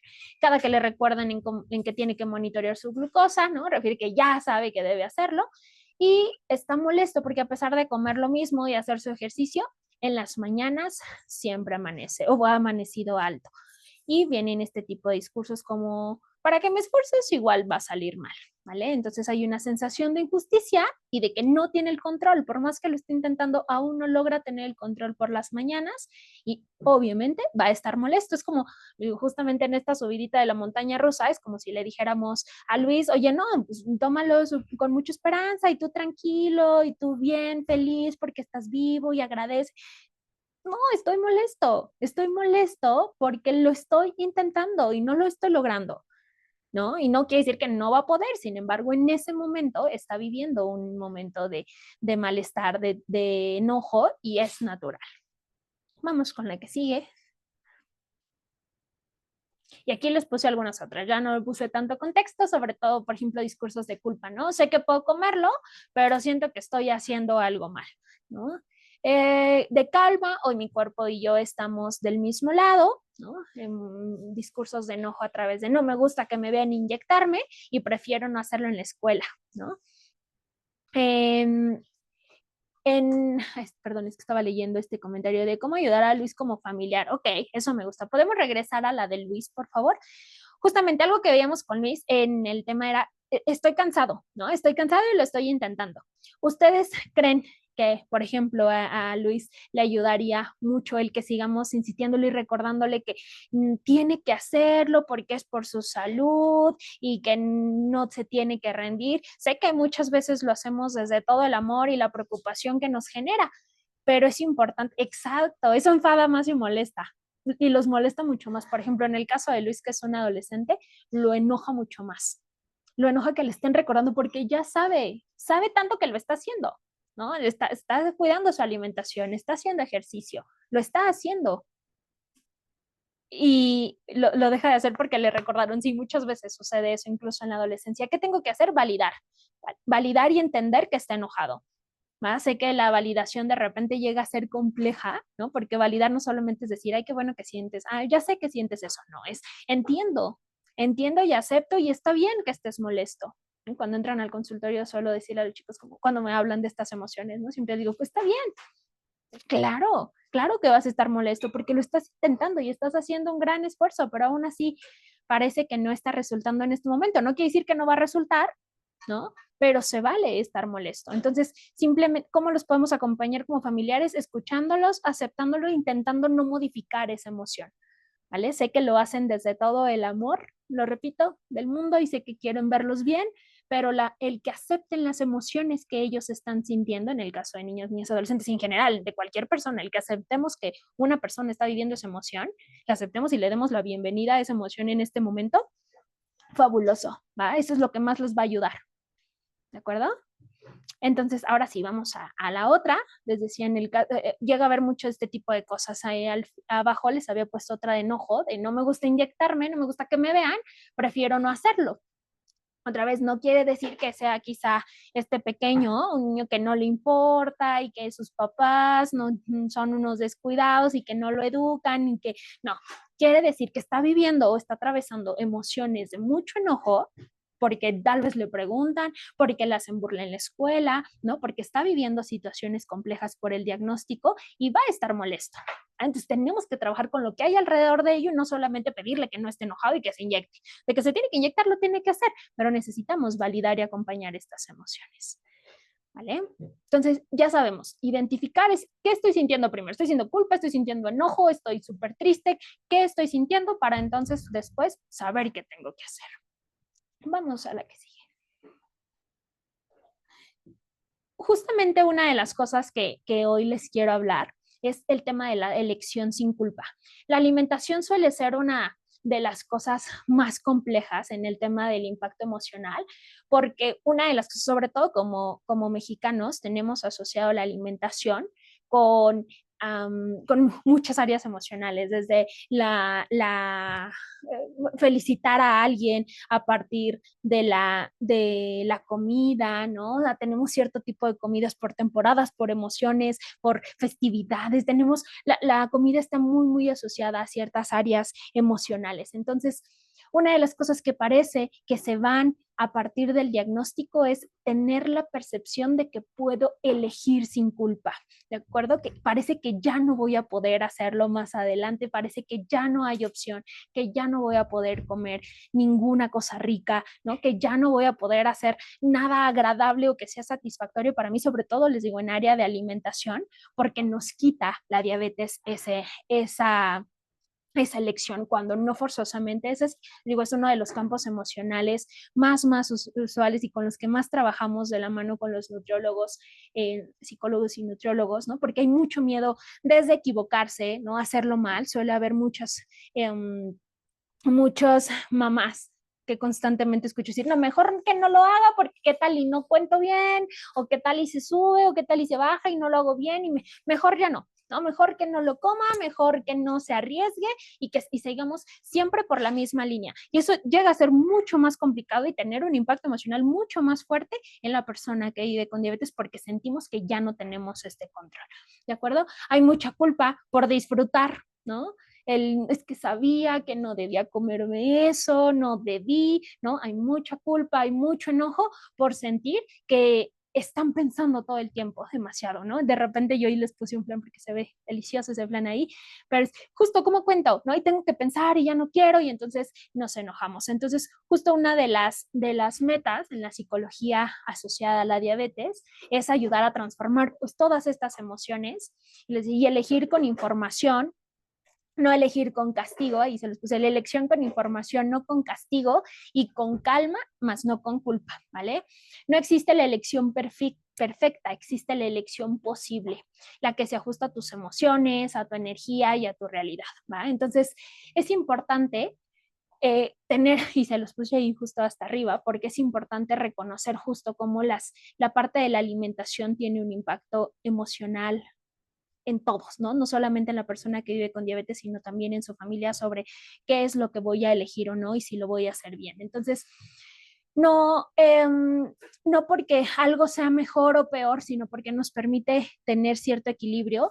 Yo aquí les puse algunos ejemplos de cómo elegir de una manera o con información, de una manera que no nos genere culpa, ¿no? Y hay muchas opciones, muchas opciones. Aquí yo les puse algunas que creo que son importantes conocerlas y que quizá muchos de aquí conocen mucho más.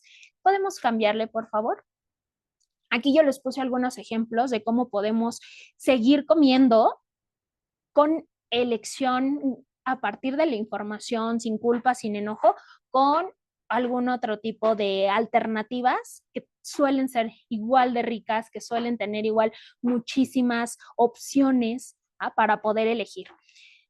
Les decía, no quiere decir que uno sea mejor o peor, ¿no? O que si mejor no le doy esto va a mejorar, no, es elegir sin culpa, ¿no? Elegir a partir de la información que tengo y con alternativas mucho más, donde tenemos mayor, pues, se me fue la palabra, como pues sí, que tenemos alternativas, que no solamente es el que nos enseñaron, sino que hay algunas otras. Les digo, yo aquí les puse algunas opciones de estas gelatinas sin azúcar. En este caso, les puse esta de una gelatina de durazno. Podemos irle cambiando, por favor. Aquí, si quieren que me regrese algunas, nos regresamos porque están buenísimas estas que encontramos. Waffles, ¿no? Sobre todo ahorita que nos encontramos en épocas de alimentación sumamente asociada a festividades, ¿no? Donde a veces creemos que ni siquiera podemos ir a este festejo de Navidad o a la posada de acá, o no puedo ir a los convivios, ¿no? Porque van a dar cierto tipo de alimentación. Por supuesto que se puede, simplemente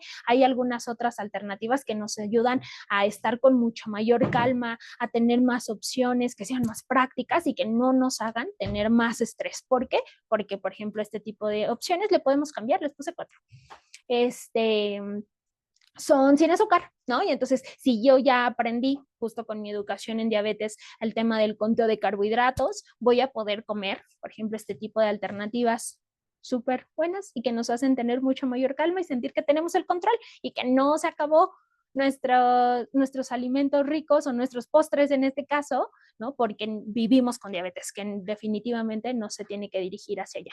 Esta es una de las que más me gusta. Está más chiquita porque es tiene más pasos, pero son todas events, son muy sencillas. Vamos a la última. ¿Vale? Y justamente esto no se trata de decirles qué comer, sino apoyar este mensaje de tomar decisiones que nos hagan sentir con mayor paz, sin tanta presión, porque sé cómo hacerlo. ¿De acuerdo? A partir de este conteo. Por eso esta información nutrimental es súper, súper importante aprender a contarla para no darnos más estrés. Si de por sí ya tenemos el estrés del día a día, no me voy a estresar con mi postre, ¿no? Más bien lo voy a hacer a partir de la información. Voy a tomar esta decisión. Podemos cambiarle, por favor. Si quieren alguna, que detectar alguna o tomarle captura, si no le tomaron, me dicen y no, se las regreso, ¿va? Entonces, pues bueno, les decía, ya tenemos en claro, ya pusimos sobre la mesa diferentes emociones que pueden estar presentes en cómo la alimentación, y yo les quise hablar justo de la alimentación y aprovechando este tema de los postres para poder poner sobre la mesa cómo lo estamos viviendo y qué estamos viviendo en el día a día y cómo nos estamos sintiendo con eso. Entonces, les decía, para poder saber qué es lo que tengo y desde dónde tengo que trabajar, es importante detectar lo que sentimos. Y aquí les puse un pequeño ejercicio. Me gustaría que contesten alguna de estas preguntas en el chat, valdría la pena, pero que todas estas las tengan registradas para que ustedes hagan su propio registro emocional. Quiero que piensen en los últimos 7 días, ¿vale? Y aquí les puse 4 preguntas, solo en estos últimos 7 días. No se vale algo que sintieron hace meses. Es en esta última semana. ¿Qué emoción es la que sienten que se repitió más? Que ustedes tuvieron, que se repitió mucho más. ¿Qué detonó esta emoción? ¿Cómo respondió tu cuerpo? ¿Y qué hiciste o no hiciste para regularte? ¿De acuerdo? ¿Por qué es importante detectar este patrón emocional? Justo para saber qué estamos sintiendo. ¿Por qué me siento mal? ¿No? O simplemente no estoy viviendo, no estoy teniendo una buena semana. ¿Pero qué estoy sintiendo? ¿Ah? Tenemos que detectar cuál es nuestro patrón emocional y cómo lo vamos a saber. Primero, saber qué sentí, cuál es la que más se repitió. Estoy segura que la mayoría sintió todas las emociones durante esta última semana, pero cuál se repitió mucho más, ¿no? Y sobre todo saber qué lo detonó. Nada, solo me sentí enojado. ¿Pero por qué no? Pues no, de la nada. No, las emociones no aparecen de la nada, ¿de acuerdo? Las emociones tienen una relación importante con todo lo que nos pasa en el día a día. Entonces, contesten alguna de estas. ¿Cuáles son las emociones que más pudieron sentir estas últimas semanas? ¿Qué lo detonó? ¿Qué hicieron o no? Para que pusieron estrés, enojo, cansancio, ok. Digo, este ejemplo o detectar nuestro patrón emocional, se los quiero dejar como una de las estrategias para saber hacia dónde van a iniciar, ¿vale? Aquí pusieron cómo descubren su patrón emocional. Justo, la idea muchas veces es haciendo un registro emocional, que sé que de repente llega a ser cansado, pero esa es la idea para poder detectar nuestro patrón emocional en el día a día, detectar cuáles son las emociones que estuvieron más presentes. ¿De acuerdo? No sé, hoy me sentí mucho más irritable y mucho más triste. Lo registro, ¿no? Y al siguiente día también. Este registro diario de emociones es importante para poder identificar nuestro patrón emocional. Hoy no podemos hacerlo en el día a día, por eso les pedí que pensaran en los últimos 7 días si lo identificaban. Es más fácil si en el día a día, bueno, es más chamba, pero es mucho más sencillo y vamos a tener más certeza de cuál es mi patrón emocional, hacia dónde me dirijo, ¿de acuerdo? Enojo, alegría y cansancio, frustración, estoy enferma y los ojos me duelen o escosen mucho, ok, como nos dimos cuenta. 3, ¿qué lo detona? Más bien, cuando está enferma, supongo está frustrada. La tercera es cómo respondió su cuerpo, que esto es importante, muy incómodo. Y cuarto, ¿qué hizo?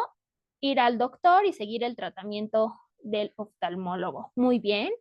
Estrés y enojo porque me contagiaron de influenza y yo me cuido mucho. Ok, Lo entiendo perfecto. Entonces, el que podamos identificar qué detonan estas emociones nos va a ayudar a poder estar mucho más alerta y saber hacia dónde nos vamos a dirigir. Les digo otra vez, no puedo pedirles o no podemos pedir cambiar algo o mejorar algo cuando no tengo idea hacia dónde va. Entonces, lo primerito que les voy a pedir para que se lleven es que detecten su patrón emocional haciendo un registro, si no es diario, al menos semanal, que intenten identificar cuál está más presente. ¿De acuerdo? ¿Podemos cambiarle, por favor? Ahora sí, nos vamos a ir hacia la parte de la regulación emocional.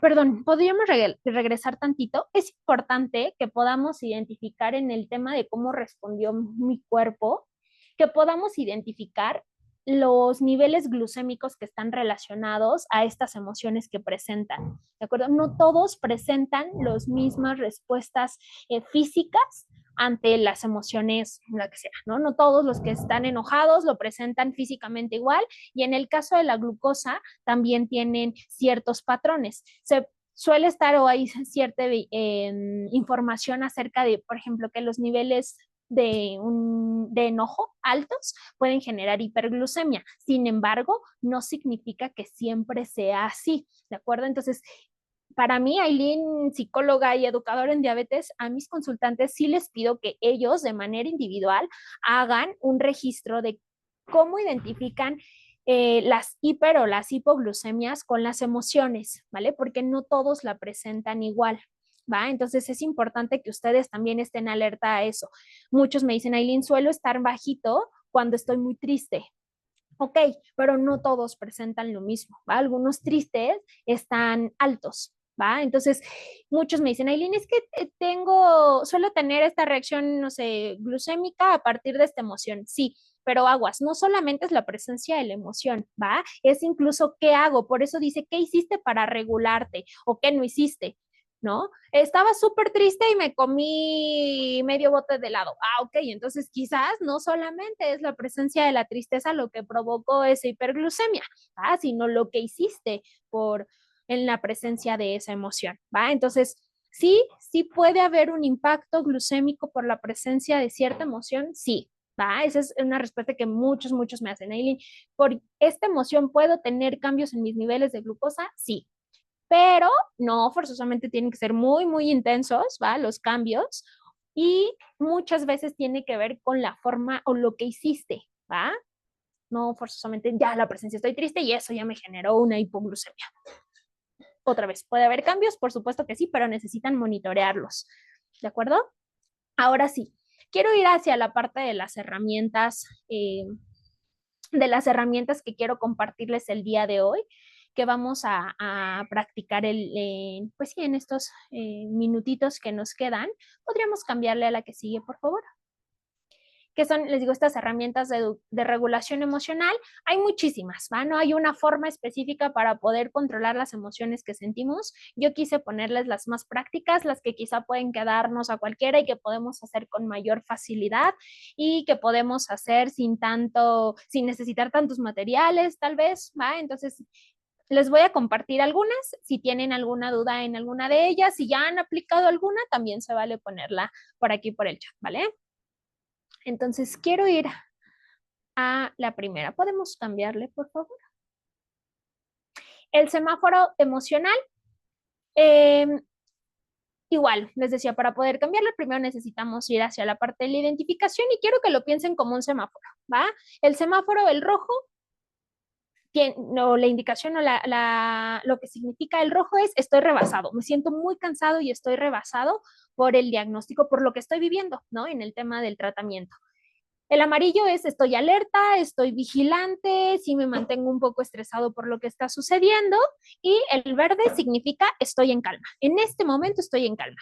Quiero que ustedes me puedan escribir en el chat si tuvieran que elegir en este semáforo emocional, ¿en qué color estarían? ¿Rojo, amarillo o verde? Alerta, ok, amarillo, amarillo, ok, muy bien. Hay un verde, un rojo por ahí. Ok, amarillo, súper en verde, muy bien. rojo, y no quiere decir que uno esté mejor que otro. Por supuesto, un color es más difícil, ¿no? Que el otro, es decir, estar en rojo es mucho más complejo y va a ser más cansado que aquellos que en este momento están en verde, pero otra vez no significa que sea lo único, o solo no siempre se van a quedar en rojo, solo necesito saber cómo estoy en este momento, ¿de acuerdo?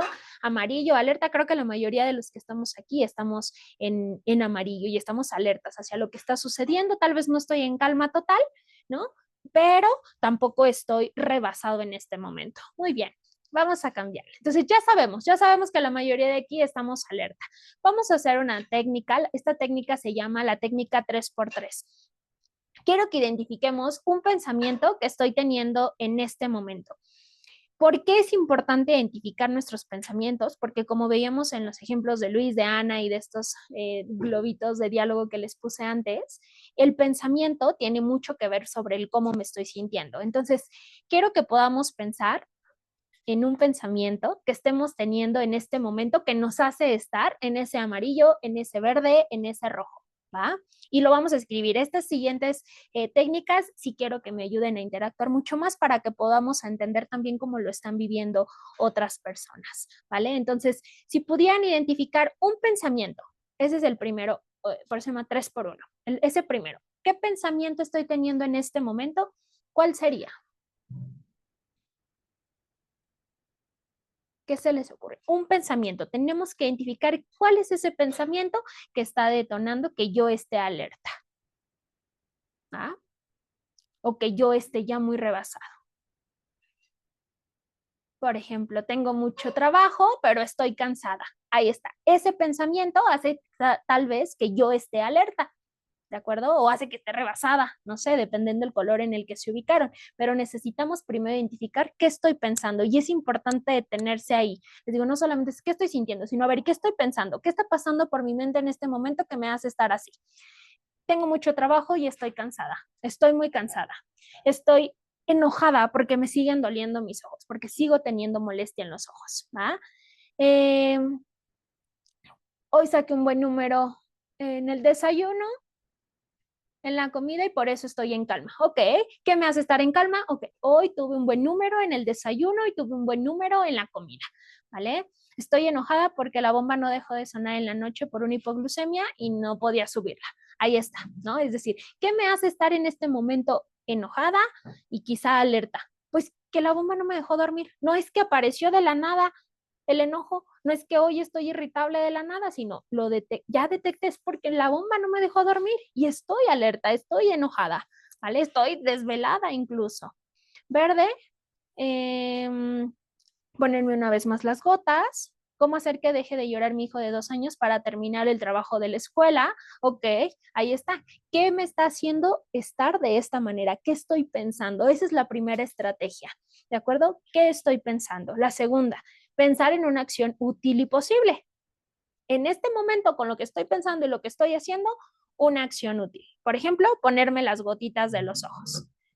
¿Vale? Ahí pusieron respirar lentamente y ponerme más gotas. Exacto. Necesito solo una acción. No necesito resolver todo. No necesito curar mi diagnóstico. No necesito estar completamente estable. ¿Qué necesito en este momento? Una acción para poder estar más estable con esto que estoy pensando y sintiendo.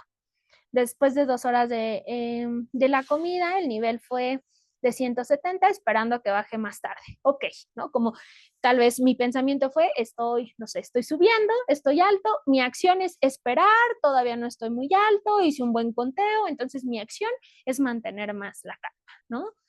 Pienso que en un momento de depresión, en un paciente o ansiedad, dependiendo del nivel de energía, podría escuchar música que relaje, respiraciones diafragmáticas, muy bien, humedecer las manos, cara con agua fresca, caminar, elegir una fruta en lugar de un helado, por ejemplo. Por supuesto, muchas gracias, exacto. Más adelante vamos a ver este tipo de ejemplos, incluso vamos a hacer una respiración diafragmática, pero estas son algunas estrategias y se las leí para que pudieran escucharlos todos. Hay muchas estrategias, por ejemplo, este choque térmico con el agua ayuda muchísimo, ¿verdad? Para poder disminuir los niveles de ansiedad. Pero en este momento justo elegí una. Y la última puede ser incluso un apoyo que puedo usar. una persona, una técnica, hacer una pausa, ¿va? Esa es la estrategia 3x3, pensar en el pensamiento, así se llama, es metacognición, ¿va? Pensar en lo que pienso en este momento, cuál es la acción útil y qué apoyo puedo tener en este momento. Incluso puede ser una persona, necesito escribirle a mi psicóloga, necesito hablarle a mi esposo, necesito llamar a mi mamá. ¿De quién me puedo apoyar? ¿Va? Esa es una de las estrategias de regulación emocional, la técnica 3x3. Vamos a la siguiente, por favor. Otra de las técnicas que para mí es importante y que me ayuda mucho, mucho con mis consultantes es tomar distancia emocional, ¿vale? ¿Cómo hacemos esto de la distancia emocional? Justo dar un pasito atrás a través de ciertas frases que nos ayuden a mantener más la calma. Aquí yo les puse algunos ejemplos, igual por si los quieren tomar, por si les pueden ayudar. Tengo una paciente que se pone este tipo de frases que le ayudan a la distancia emocional en su celular y entonces cada vez que está muy abrumada ve su celular y tiene como distintas frases que le ayudan a mantenerse en calma, ¿va? Entonces aquí hay algunos ejemplos de pensamientos que nos ayudan a la distancia emocional, como esto es una emoción, no es un hecho, no tengo por qué resolver todo hoy. Eh, Puedo manejar esto un paso a la vez, no necesito tener todo bajo control para estar bien. Una lectura no define mi valor ni mi capacidad. Lo que estoy sintiendo pasará igual que siempre ha pasado y esto es importante. A veces cuando sentimos una emoción muy, muy, muy intensa creemos que ahí nos vamos a quedar, ¿va? Pero es importante recordar que quizá en algún otro momento pasaron por una emoción similar y lo lograron pasar esa etapa, lograron pasar ese momento. Entonces, así como lo pasé antes, voy a poder pasarlo ahorita. Esto que siento es una emoción, no un pronóstico, ¿va? Lo que hice hoy es suficiente para hoy. Esa la repetí, lo que hice hoy es suficiente para hoy. Mi cuerpo no está fallando, solo me está comunicando qué está sucediendo, ¿de acuerdo? Soy humano y lo humano está bien. Puedo tratarme con la misma paciencia que tendría alguien que quiero, ¿va? Veía por aquí. Sí, cada quien puede hacerlo. Más que frases motivadoras, a mí me gusta llamarlo como frases de distanciamiento emocional, porque lo que nos hacen es decir, esta es la emoción, esto es lo que está sucediendo, lo dejo acá y yo estoy aparte, ¿va? Yo estoy aparte. Este numerito no me está definiendo, esta emoción que estoy sintiendo hoy la decido poner aquí un momento y yo tomo esta distancia de lo que está sucediendo. ¿Va? Sí nos pueden ayudar, cada uno puede hacer sus propias emociones, digo, estas son muy generales, ¿va? Pero nos ayudan a poder tomar distancia y decir, esto que está sucediendo, el problema al que me estoy enfrentando en este momento es solo de ahorita. Lo he superado antes, tomo un poco de distancia y sé que lo voy a pasar, ¿no? Son algunos ejemplos, pero sí, cada una lo puede hacer. ¿Cómo poner en práctica? ¿Me das una imagen? Pero de esta manera no lo estaría aceptando. Lo que estamos aceptando es la presencia de la emoción, que es lo que les decía. No queremos eliminar las emociones, no queremos eliminar lo que estamos sintiendo. Lo que queremos poner es en práctica esto, es decir, me siento muy molesta porque no resultó, no sé, la calificación que quería, porque no resultó o no hice muy bien este contenido. No quiere decir que ya no vamos a hacer nada al respecto, sino acepto la emoción y pongo acción a lo que necesito manejar, ¿vale? Por ejemplo, me siento molesto porque no hice un buen conteo y entonces ahora estoy alto. No significa que me voy a quedar así, ¿no? Y ya ni modo, me quedo en la hiperglucemia. No, significa que acepto que estoy enojado, ¿no? Es una emoción, es normal, pues claro, me equivoqué y no significa que ahí me voy a quedar. Más bien pongo acción, cómo hago mi corrección para entonces bajar mis niveles de glucosa, pero permito que la emoción esté. Entonces, si aceptamos la emoción, no significa que aceptemos la situación. Podemos tomar acción con respecto a ello, ¿vale? Sí, exacto. Es como poner pausa. Es poner pausa un momento, saber qué está pasando, qué estoy sintiendo, qué estoy pensando, que eso no me define, eso que estoy sintiendo no me define y puedo tomar acción. ¿De acuerdo? La distancia emocional ayuda muchísimo solamente para pausar un momento nuestra mente cuando está dando muchas vueltas y se siente sumamente estresada. ¿Va? Vamos con la siguiente, por favor. justo aquí está el minuto de pausa que hablábamos, que ponían hace un momento, que era lo de la respiración diafragmática, y lo vamos a hacer ahorita, ¿va? Vamos a tomar este minuto de pausa para todos donde estén. Yo espero que la mayoría esté en un espacio donde pueda tomarse este minuto, sino con que aprenda la estrategia nos va a ayudar muchísimo. Este es un ejemplo, este minuto de pausa lo hacemos con la respiración diafragmática, que este es el nombre que tiene este tipo de respiración. Es importante saber hacer una buena respiración porque muy constantemente solemos decir esto, ¿no? Como respira profundo, pero ni siquiera lo hacemos bien. Y el no hacer una buena estrategia de respiración y de relajación nos va, en lugar de ayudar, nos va a perjudicar un poco más, porque nos va a mantener mucho más estresados porque no estamos respirando bien, ¿va? Entonces, quiero enseñarles justo esta estrategia que les digo, se llama respiración diafragmática.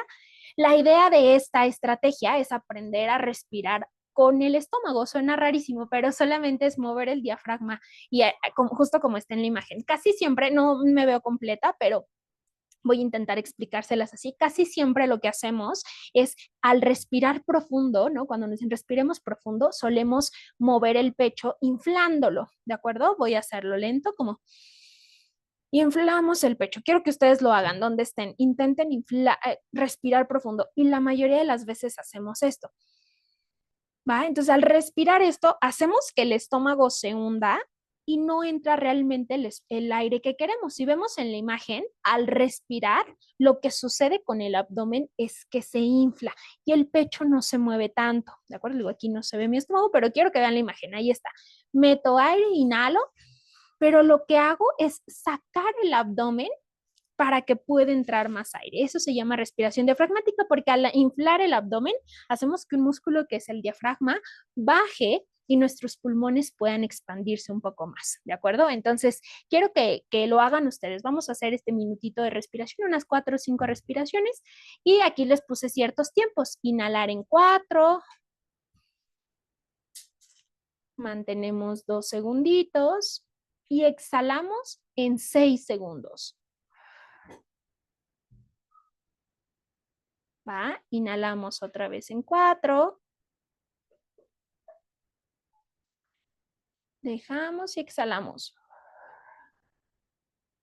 Esta respiración, digo, es la que realmente nos va a poder ayudar a mantenernos en calma, porque si hacemos esta respiración más con el pecho, nos vamos a marear y nos vamos a hiperventilar y eso no nos va a ayudar en absoluto. En lugar de mantenernos más relajados, nos vamos a estresar más. ¿Va? Por ejemplo, esto del respirar en la bolsita, no siempre nos ayuda a todos porque nos mantiene o nos hace hiperventilar, ¿va? Entonces, hagan esta respiración, que es la respiración diafragmática en cualquier momento. Aquí ponen cuándo lo podemos hacer, en cualquier momento. Pueden, mientras están en el trabajo, hacer estas pausas activas de me detengo un minuto en lo que estoy escribiendo, en lo que estoy haciendo y hago esta respiración, me levanto un momento y hago esta respiración, salgo del salón y puedo hacer esta respiración. Pero la respiración diafragmática es una habilidad, ¿de acuerdo? No significa que porque la haga una vez ya me va a funcionar.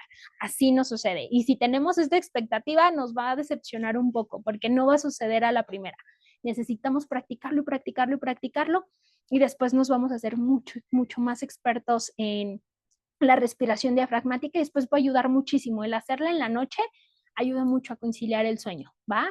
Pero van a notar que al inicio, como hacer este cambio de respirar y inflar el abdomen es extraño, es raro y casi no nos sale y eso hace que muchos ya aborten la misión y ya no quieran seguir intentándolo, ¿va? Entonces, no, practíquenlo, que sientan que no les sale, sigan haciendo esta respiración con el abdomen y a lo largo del tiempo se van a dar cuenta que cada vez es más fácil y va a disminuir los niveles de estrés. ¿Vale? No significa que ya no van a estar enojados, tristes, no, significa que van a estar con mayor calma, ¿va? Entonces, así se llama, en el minuto de pausa y hacerlo con este tiempo. Inhalando en cierto tiempo, sosteniendo y exhalando durante 6 segundos, ¿va? Esta es otra de las estrategias. Vamos con una más. Ok, aquí les puse esta de mantener la calma con tus 5 sentidos. Esta es una estrategia que es de mindfulness, que tiene que ver con atención plena, ¿de acuerdo? ¿Qué tiene que, o hacia dónde se dirige esta estrategia? Hacia prestar atención al aquí y a la hora y no hacia lo que está en nuestra mente, ¿vale? Cuando estamos sumamente estresados, muy angustiados o ya con niveles altos de ansiedad, lo que podemos ayudarnos es de nuestros sentidos. Por eso les decía las estrategias que aquí les traje, la del 3x3, la de esta de la respiración, o incluso esta, eh, no necesitamos cierto material con nuestro cuerpo y lo que vamos a hacer es ubicar en nuestro cuerpo en el aquí y en el ahora, ¿vale? Entonces, aquí les puse un ejemplo de lo que podemos hacer es utilizar nuestros sentidos. Lo que vamos a hacer es decir o nombrar 5 cosas que podamos ver en este momento. Y aquí sí quiero que me escriban. Yo les voy a decir las mías en lo que ustedes escriben. Lo que vamos a hacer es mantenernos en el presente con nuestros sentidos. Escríbanme 5 cosas que estén viendo en este momento a su alrededor. A ver, yo les voy a decir, en este momento estoy viendo una pluma, lo podemos solo nombrar o describir, una pluma que es amarilla y tiene un tapón negro. Otra cosa que estoy viendo es un celular, es grande, tiene una carcasa. Si quieren, no escríbanlo, solamente escríbanme 5 cosas que ven. De color dorado, estoy viendo un vaso transparente de forma ovalada que tiene agua un poco a la mitad. ¿Cuántos llevo? 3, ¿verdad? Estoy viendo una maceta que tiene hojas largas. La maceta es de color café. Y estoy viendo una libreta chiquita con flores moradas, verdes, rosas, ¿va?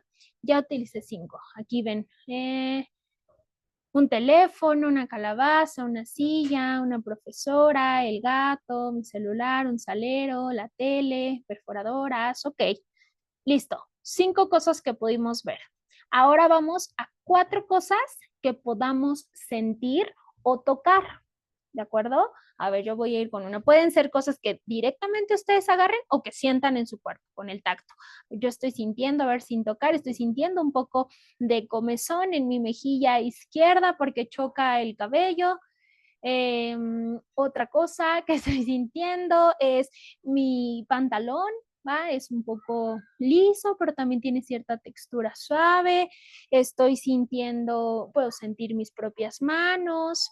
¿De acuerdo? Estoy sintiendo el mouse, es liso, ¿de acuerdo? Ya tengo 4 cosas que estoy sintiendo, ¿vale? Ustedes igual, si pueden escribirlo estaría fabuloso. Algo que sintieron y tal vez no se habían dado cuenta. A ver, les voy a compartir otra cosa que siento en este momento. Estoy sintiendo un poco de dolor en la espalda.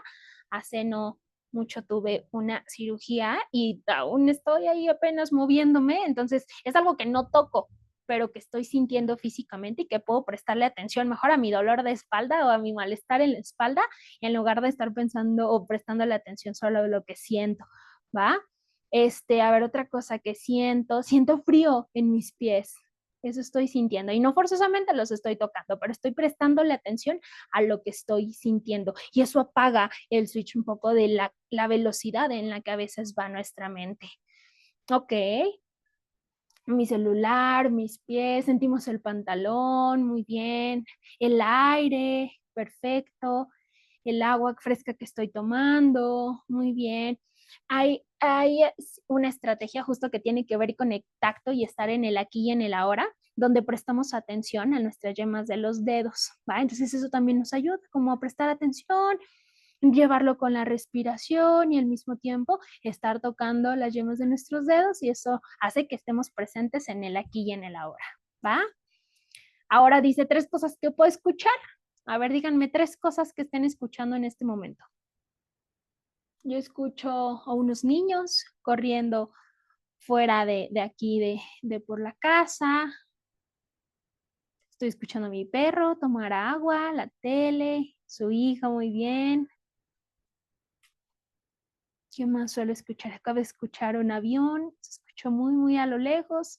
Sí, ahora le presto atención solo a lo que estoy escuchando. El ruido de los carros. Muy bien. Perfecto. Luego son 2 cosas que podamos percibir con lo que hablemos. Escucho el timbre de su negocio, los carros, muy bien, avión, gente hablando. Va. Ahora, 2 cosas que podamos oler.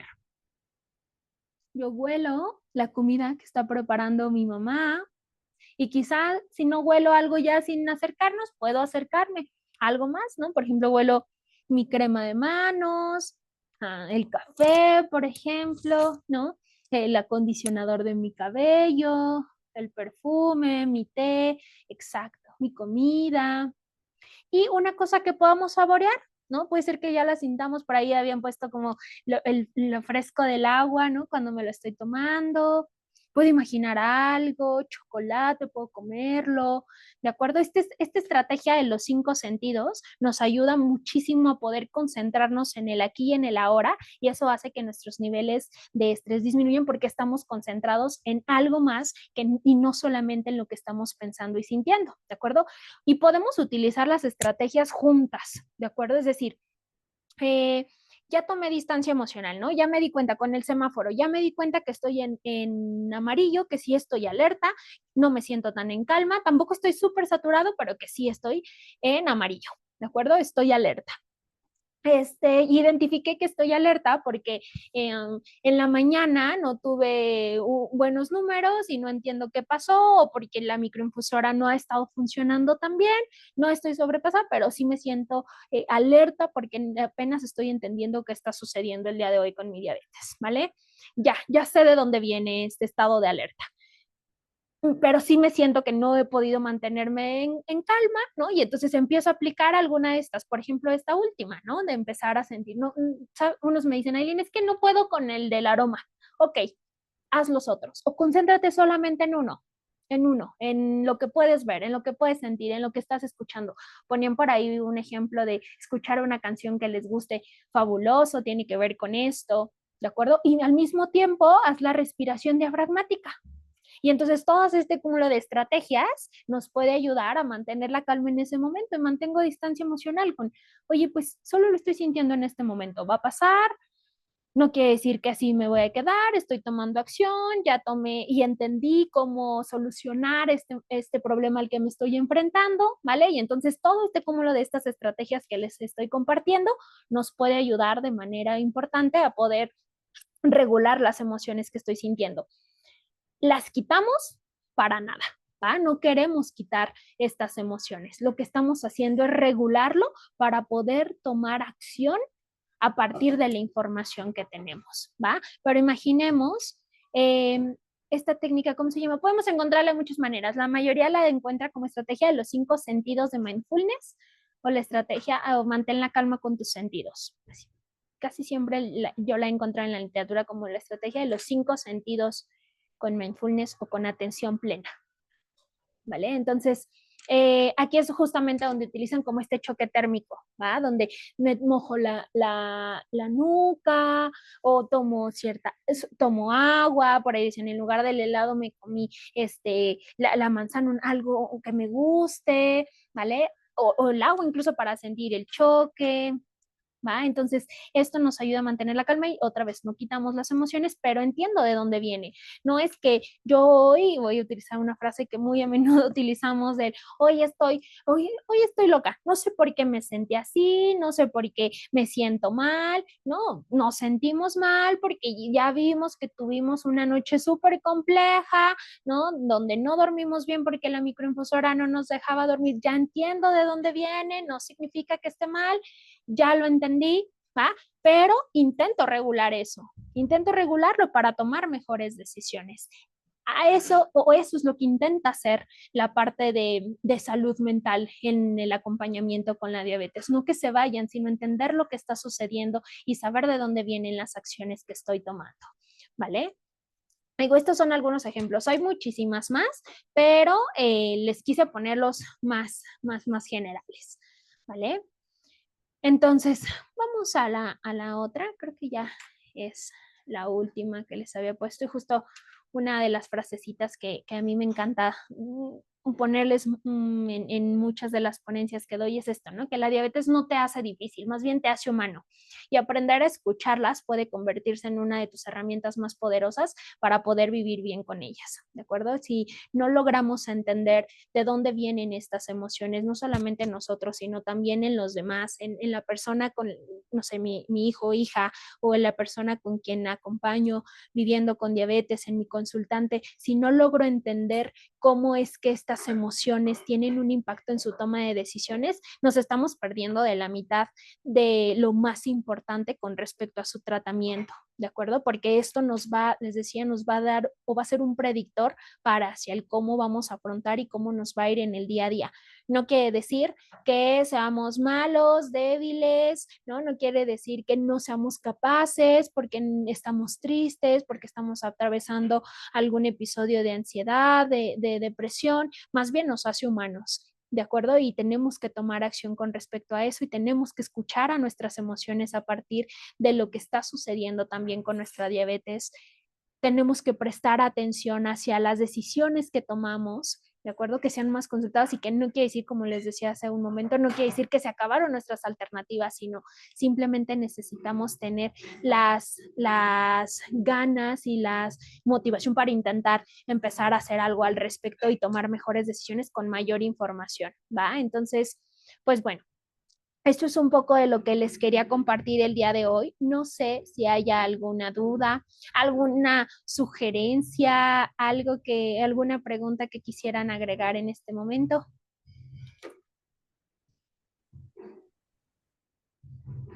Muchas gracias, Aileen. Tema tan interesante, nos deja con muchas cosas en qué pensar, pero, pero creo que algo aquí muy importante justo es que, eh, como bien mencionabas, poner distancia, ¿no? Poner distancia en las emociones, que es muy importante poder visualizarlas para poder Ujú. identificar y trabajar en ellas, ¿no? Sí, sí, claro, sobre todo justo esta distancia, el poder saber que no es eso, que no somos la emoción, que solo es algo que está pasando en este momento es de suma importancia. Hola, Claro. ¿te puedo consultar algo? Bueno, tenemos aquí a María. Hola, hola, ¿me escuchan? Te escuchamos, María. Quería saber, esa técnica de los sentidos que mostró, ¿tiene algún nombre especial? Justo como les decía, la pueden encontrar de diferentes. La mayoría lo ponen como aquí se los escribo si quieren, como la técnica de los 5 sentidos de mindfulness. Pero, o sea, no hay como, es que hay diferentes nombres. Algunos dicen los 5 sentidos para mantener la calma, los 5 sentidos para estar en atención plena. Si quieren, igual ahorita en el chat les pongo las que hay, pero así la pueden encontrar, los 5 sentidos de mindfulness. Es como más se suele encontrar.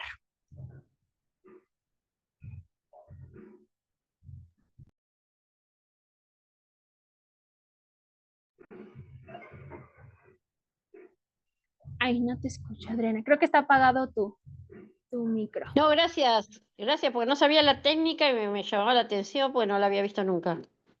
Súper. Gracias, María. Y bueno, Aileen, pues para redondear toda esta información que nos diste, porque sí muchas veces todas esto de las emociones se relaciona con la forma en cómo comemos, ¿no? Nos dabas estas opciones acerca de estos alimentos, estos postres sin azúcar, ¿no? Pero pues Ujú. también recordar que aunque sean alimentos sin azúcar, bajos en calorías y demás, la clave siempre va a ser en cuidar nuestras porciones. Pero Exacto. sobre todo, aquí me gustaría que nos apoyaras con un tip, porque si de repente hemos escuchado, ay, es que yo me siento muy ansiosa, estoy estresada y se me antoja el chocolate, se me antoja el azúcar, se me antoja esto y aquello, ¿no? ¿Cómo podemos saber, cómo podemos trabajar con estas emociones, pero que sin necesariamente vengan acompañados de esa necesidad de yo tener que estar consumiendo algún alimento que tal vez en ese momento no me conviene, pero que yo estoy pensando que me puede ayudar? ¿Nos podrías ayudar con algunos tips que nos pudieran ayudar a detectar cómo podemos, así como tú mencionaste, identificar y trabajarlo, hacerlos? Claro, claro. Creo que lo principal es darnos cuenta que a veces, o la mayoría de las ocasiones este consumo por ansiedad, ¿no? O este consumo asociado a las emociones tiene que ver más con temas de aprendizaje y no forzosamente porque eso queríamos comer, ¿de acuerdo? Entonces, justo saber hacia qué lo estamos asociando es importante. ¿Cuál es uno de los tips? Identificar otras alternativas. Lo principal es darnos cuenta de dónde lo aprendimos, ¿no? Desde hace cuánto y por qué lo estamos haciendo y no justificarlo, ¿no? Porque es lo que principalmente hacemos. Es que estaba ansioso, por eso me lo comí. Y es que, no, aun cuando no fue la mejor opción. Y sobre todo empezar a darnos cuenta de que no son... no, que no hay alimentos prohibidos, que no podemos comer ciertas cosas, sino que hay que cuidar porciones, sino que hay que aprender a leer, ¿no? Que hay que las etiquetas, que hay que aprender a tomar decisiones sobre si puedo comerlo en este momento o no, cuánto tengo que inyectarme o no. Creo que lo principal es eso, no justificarnos ante la alimentación. Dos, no tener en mente que es un alimento prohibido, porque si no va a ser mucho más usual que lo podamos o que haya estas fugas de comida. Y este sería uno de los tips para los papás. Aguas con prohibir o tener este discurso sobre no puedes comer esto, no puedes comer tal cosa, porque esto hace sobre todo en niños, niñas y adolescentes que el alimento o este tipo de alimentos sea mucho más, tenga como esta carga más emocional hacia el antojo, ¿vale? Entonces, aguas con prohibir alimentos, más bien hay que educar hacia cómo hacerlos para tomar mejores decisiones. Cuando los educan, a veces ya los chicos ya ni los quieren, solamente tenían estas fugas de comida porque nos prohibían hacerlo, y otros buscar alternativas. No significa que no lo comas, sino en este momento tal vez me lo puedo comer, pero primero voy a disminuir mis niveles de ansiedad y ya después me lo como, ¿no? ¿Cómo puedo disminuir los niveles de ansiedad? Con estas estrategias. Primero me regulo, primero mantengo la calma, quizá hago alguna estrategia de relajación, de atención plena, ¿vale? Y ya que estoy calmado, puedo ver si quiero tomar la decisión de tomar ese alimento o no, que muchas veces ya no, porque ya estoy mucho más regulado. Entonces, solo buscar alguna otra alternativa. Después de que ya estoy tranquilo, ya respiré, ya me alejé, tomé esta distancia emocional, ¿no? Ya me mojé la cara, respiré un poquito más, hice mindfulness. Ahora sí puedo tomar mejor esta decisión y muchas veces ya la elección es diferente.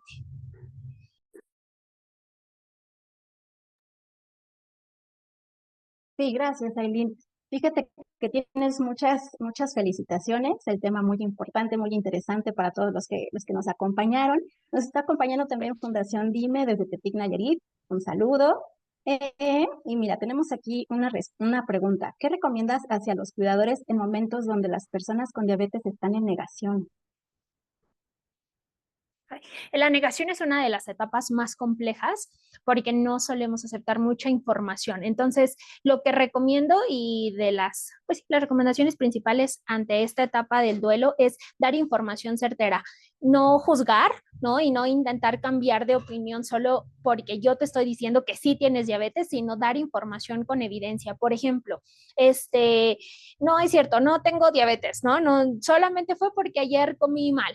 ¿No? Porque no dices, ok, mira, no te lo dejo ahí, saca tu propia conclusión, pero quiero compartirte con información, con evidencia que este número, no sé, arriba de 126 ya es uno de los criterios para poder dar el diagnóstico de diabetes. Y hoy resultaste con 200, entonces ahí te dejo esta información y poco a poco tú ves sacando tus conclusiones. Entonces, lo principal para poder sacar de la negación es darle información a la persona que tenga evidencia sobre el diagnóstico para que solito se vaya dando cuenta, ¿no? Ah, el laboratorio se equivocó, ok, bueno, aquí tienes otra información sobre que, no sé, una hemoglobina glucosilada de tal, y tú ya pasaste, entonces tú saca tus conclusiones, porque si yo me aviento a intentar convencerte, no lo vamos a lograr, más bien dejo que saques tus conclusiones dándote información, eso es lo que tenemos que hacer en la negación, porque si no, pelearemos más con esa persona y ella solita lo va a hacer a partir de la información que tenga. De acuerdo, muchas gracias. Y fíjate, Súper. Patricia Rosas menciona que sí es muy importante que las personas tengan un espacio en la consulta para poder expresar la parte emocional y no solo la biológica, ¿no?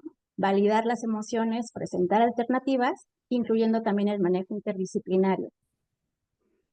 Sí, por supuesto. Sí, y esto ayuda cada vez más en las consultas con sus endocrinos, con sus educadores en diabetes, con los nutriólogos. Es importante poder escucharlos, ¿no? Quienes estén aquí, que sean profesionales de la salud, darles este espacio a los pacientes para hablar sobre este impacto emocional, nos va a dar mayor apertura y vamos a poder tener una mirada mucho más empática hacia lo que viven en el día a día, y no solo es que no quieren seguir nuestra indicación, sino que hay mucho más detrás de eso. Sí, claro. Y fíjate, también un punto importante que me gustaría como retomar, mencionabas tú las diferencias entre depresión y ansiedad, ¿no? Pero ¿en qué momento deberíamos de estar como atentos para consultar a un profesional de la salud? ¿En qué momento es el adecuado? Si desde, no sé que debe de ser como que un hábito, ¿no? No necesariamente para personas que viven con diabetes únicamente, sino más bien para todas las personas, pero señales en que yo realmente lo necesito. Ya necesito una consulta, necesito tratar este punto. En salud mental, ¿no? Yo diría desde el diagnóstico, como se dieron cuenta, desde el debut, perdón, desde que nos dan el diagnóstico, es importante tenerlo. Si hay la posibilidad de que en algún espacio donde lleven, en alguna asociación, como les ponían aquí, en alguna institución donde estén atendiéndose, tienen la oportunidad de llevar el acompañamiento emocional, yo diría desde el inicio, porque el debut es a veces, muchas veces lo vivimos justo con esta negación de no, no tengo nada, yo estoy muy bien, lo estoy viviendo perfecto, sin embargo, hay muchas fugas de comida, sin embargo, me sigo sintiendo molesto. Entonces, el ideal es que lo lleven desde el diagnóstico y la mayoría de las personas que vivimos. Tengo algunos pacientes que viven con diabetes que simplemente están en seguimiento porque van muy bien, ¿no? Y que no tuvieron ninguna complicación y no forzosamente todos necesitamos estar en el psicólogo, pero sí es importante saber o tenerlo desde el debut. Y otra de las señales que sería es cuando ya estamos presentando alguno de estos síntomas que les decía, sobre todo de ansiedad y depresión o algún burnout. Es importante detectar estas señales del síndrome del cuidador. También es importante detectar alguna de estas señales que puede haber para poder ir a psicoterapia, pero yo les diría, si se puede desde el debut estaría fabuloso, sino cuando empiecen a notar alguna otra comorbilidad, depresión, ansiedad, burnout, síndrome del cuidador, o uno de los más usuales en el caso de niños, niñas y adolescentes se ve mucho en la fuga de comida. ¿De acuerdo? Entonces, cuando empiecen a identificarlo, no, que no se perciba siempre como un estado de rebeldía, sino otra vez, estos estados emocionales no son mal, no están mal, sino nos están dando información, ¿vale? Entonces, si lo detectan, sería importante, sobre todo en depresión, por eso les ponía ahí algunos síntomas, si detectan alguno, es mejor que los evalúen y que les digan no lo necesitas en este momento, a que lo dejemos pasar y después sea mucho más crónico. Claro, muchas gracias, Aileen. Y pues mira, tienes muchas felicitaciones, agradecimientos por compartir tus conocimientos. Muchas gracias, Aileen. Y pues bueno, ya estamos en el cierre. Están pidiendo tus redes. ¿Dónde te pueden encontrar, Aileen? Claro, pues creo que en la mayoría, sí, en la mayoría de todos me pueden encontrar como Sic Aileen, PSI, C de casa, Sic Aileen Jiménez, así como está mi nombre, ¿vale? Ahí en cualquiera de los dos tenemos muchas, estamos iniciando apenas con todo este tema del movimiento en contenido para que también ustedes sigan aprendiendo del impacto que tiene toda la cuestión emocional. Entonces estamos empezando por ahí en TikTok, en Instagram y esto para subirles contenido, pero si quieren, por ahí estoy. Sic Aileen Jiménez, así me encuentran. De acuerdo, muchísimas gracias. Y pues también agradecemos a Gracias a Condiabetes Si Se ustedes. Puede, por supuesto a ti, Aileen, por compartirnos todos estos conocimientos, a nuestro aliado Gary por hacer posible este taller. Y les estamos compartiendo también una liga para que nos ayuden a responder una encuesta de satisfacción. ¿Les gustaría qué temas abordáramos? Pues nada más, recordarles que también tenemos muchas otras actividades que ya les compartimos en un inicio. Cualquier duda, comentario que tengan, visítenos en nuestras redes sociales, nuestra página de la Federación. Ahí tenemos el calendario arriba, en el Facebook y demás, para que también nos puedan seguir acompañando. Y pues no sé, para el cierre, Aileen, ¿algún mensaje?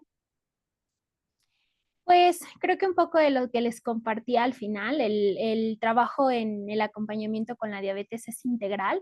saben que, otra vez, ¿no? La presencia de todas estas emociones y estas dificultades no son un problema per se, no es que está deseando un problema, sino que es parte de esta condición y hay cómo trabajarlo, no están solitos y cualquier cosa que necesiten, pues estoy por ahí a través de mis redes o de la federación. Les agradezco mucho a todos su participación, sobre todo, que es lo que hizo mucho más fructífera este taller. Muchísimas gracias a todos. Adriana, muchas gracias y a la federación. Muchísimas gracias, Aileen, y muchas gracias a ustedes que nos acompañaron. Respondan esta encuesta a vuelta de correo. Nosotros les vamos a enviar la infografía con las recetas que nos compartió Aileen. Y pues listo, estamos en contacto y síganos también en nuestras siguientes actividades. Muchísimas gracias y que tengan bonita tarde. Bye. Hasta luego.